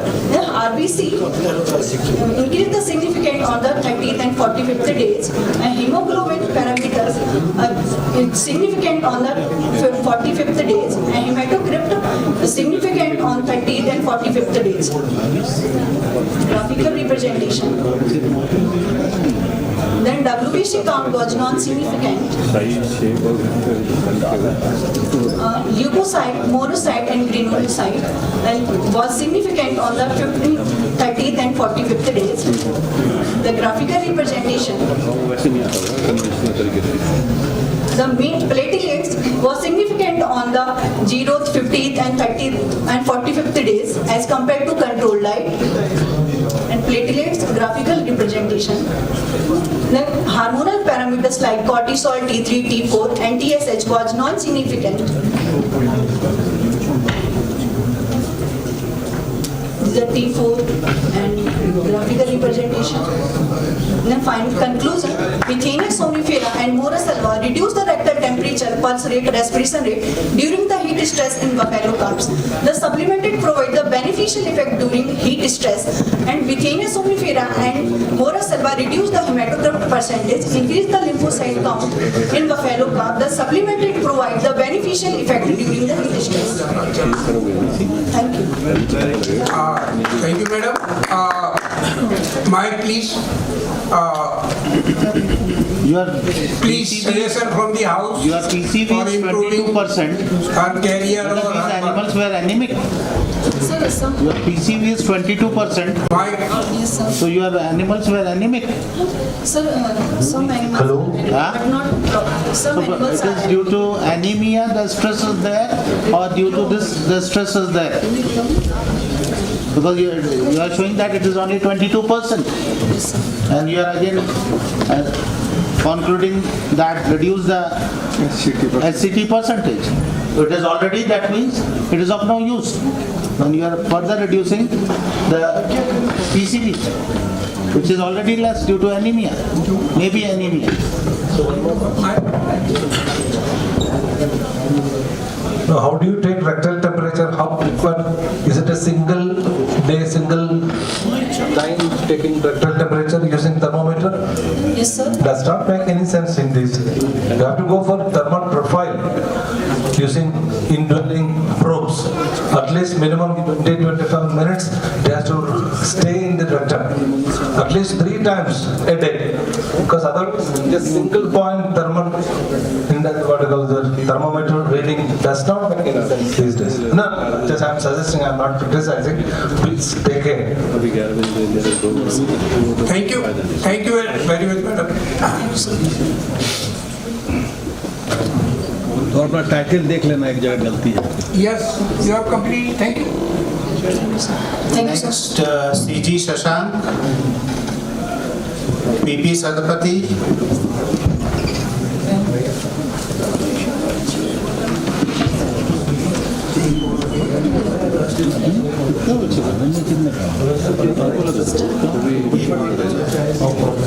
Which one is yours?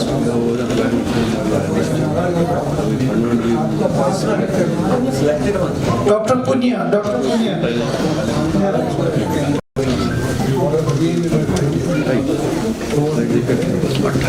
A very good evening to respected Chairman Sir, Co-Chairman Sir and other dignitaries. I am going to present on the topic hypertranscription of heat stress response genes promote survival of caprine cardiac cells against heat stress. Now to introduce the topic, the ambient temperature and relative humidity, they are considered as the major abiotic stresses to animals, and experimental condition where the ambient temperature goes beyond the upper critical temperature is known as heat stress, and this high temperature and humidity, it negatively affects the livestock production potential in arid and semi-arid zones in the world. Now our objective was to do research in caprine cardiac myocytes, and therefore enormous research studies, they were available in course PBMCs, and we have conducted it under cardiac myocytes. Therefore the present study was undertaken to investigate the transcriptional evidence of heat stress response genes and their role in survivability of caprine cardiac cells. Now the material and methods we used was, first we have conducted cardiac cell culture. After achieving 75 to 80% confluency, cardiac cells were exposed to heat stress at 42 degrees centigrade for 0, 20, 60, 100 and 200 minutes, and the spent media was discarded and heat stress cardiac cells were collected for the total RNA isolation. This isolated total RNA from different samples were converted to complementary DNA. This was the photograph we got of 75 to 80% confluent cardiac cells under 40x. The heat stress we have provided is for 0, 20, 60, 100 and 200 minutes at 42 degrees centigrade. This is the 1% agarose gel of this total RNA. These are the components of reverse transcription master mix for cDNA synthesis along with their incubation time. These are the primers we have taken. This is the components volume of gradient PCR master mix along with the thermal cycle. Components of QRT PCR master mix along with the thermal cycle. This is the amplification plot, melting curve and agarose gel for B2M housekeeping gene. Amplification plot, melting curve and agarose gel band of HSP27. This is the amplification plot, melting curve and agarose gel of HSP60. This is the of HSP70 is the amplification melting curve of HSP110. And these are the amplification plot, melting curve, agarose gel band of HSF1, of HSF, similarly it is of HSF2, HSF4 and HSF5. And we have also conducted it for caspase 3.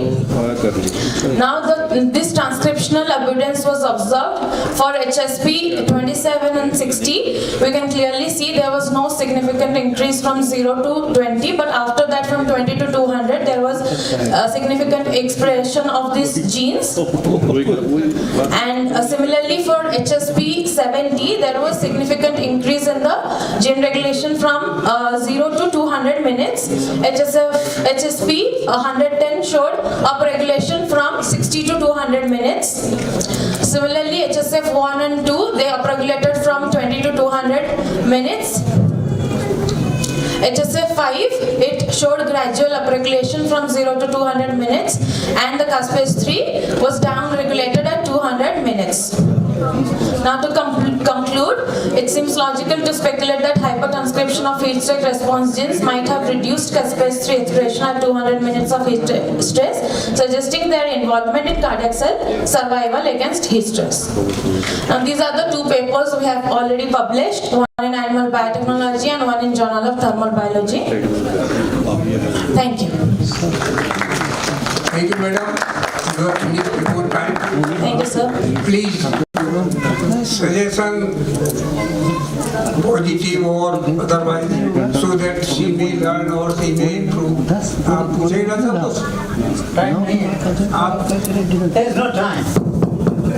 Yes. The only thing is that I would like to tell you. Anyway, sir, he completed What is stress? You define stress. Yes, sir. So stress is any noxious or non-noxious phenomenon that affects the productivity or normal functioning of animal. I'm glad you have said this definition. But when you talk about stress, yes, sir. But you said that the temperature. Yes, sir. I have conducted it on a heat stress, so I said it under temperature dependent. Stress is not extrinsic. Yes, sir. So temperature is not stress. The responses by the temperature. Yes, sir. So the stress that occurred due to the temperature when it increased above the upper critical temperature that was conducted. Good. Heat stress. Yes. Pass the mic on that side. Anybody else, please? Yes, thank you. Thank you, sir. Last is Abhishek Kumar.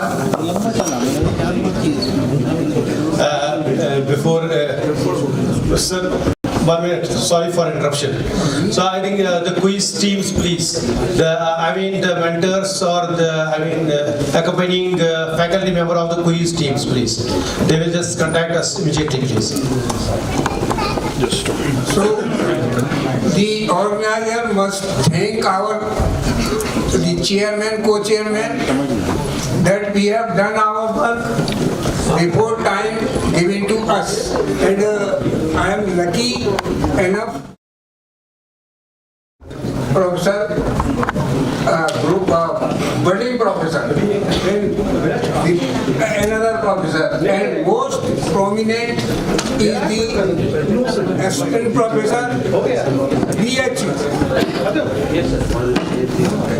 I consider BHU as a most prestigious institute for veterinary. So he is assistant professor, recently joined, but very capable. Thank you very much. That's all.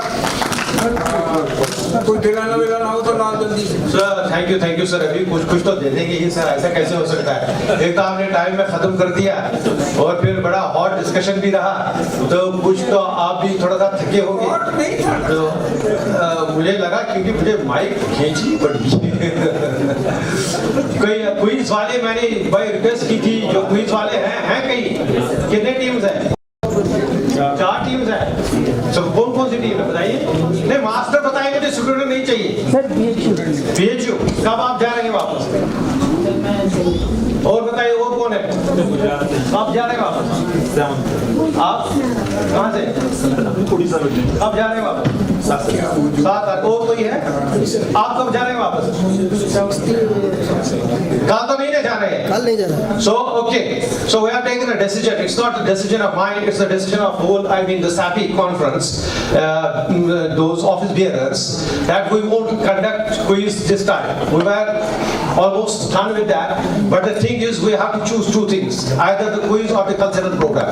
If you want quiz, then we will skip that cultural program. If you want cultural program, then we will have to skip quiz because time is 8.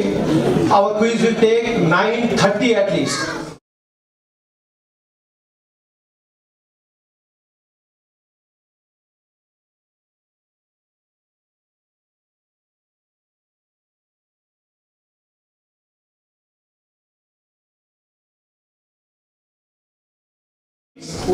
And then we'll have the valedictory. Immediately we'll have the valedictory and it will be over.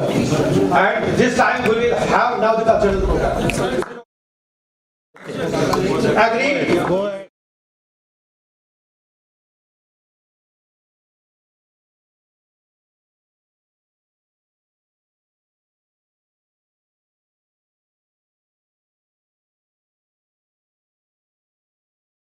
Dr. Javed to please hand over a token of love in the form of a memento to the chairman of this session, Dr. Javed, please.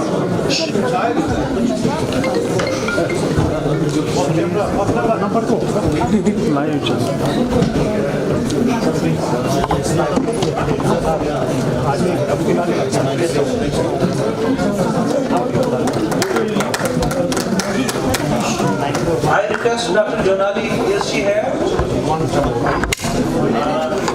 I request Dr. Javed to please felicitate co-chairman of the session, Dr. Sohan Veer Singh and Dr.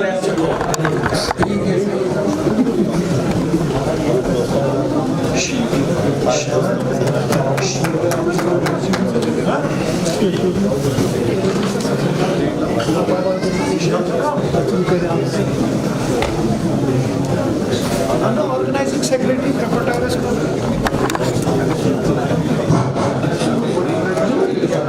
Dr. S. Ingol is requested to felicitate Dr. M.K. Bharti, rapporteur of the session. Dr. S. Ingol is requested to felicitate. Okay, Dr. Javed will felicitate. Okay. Thank you.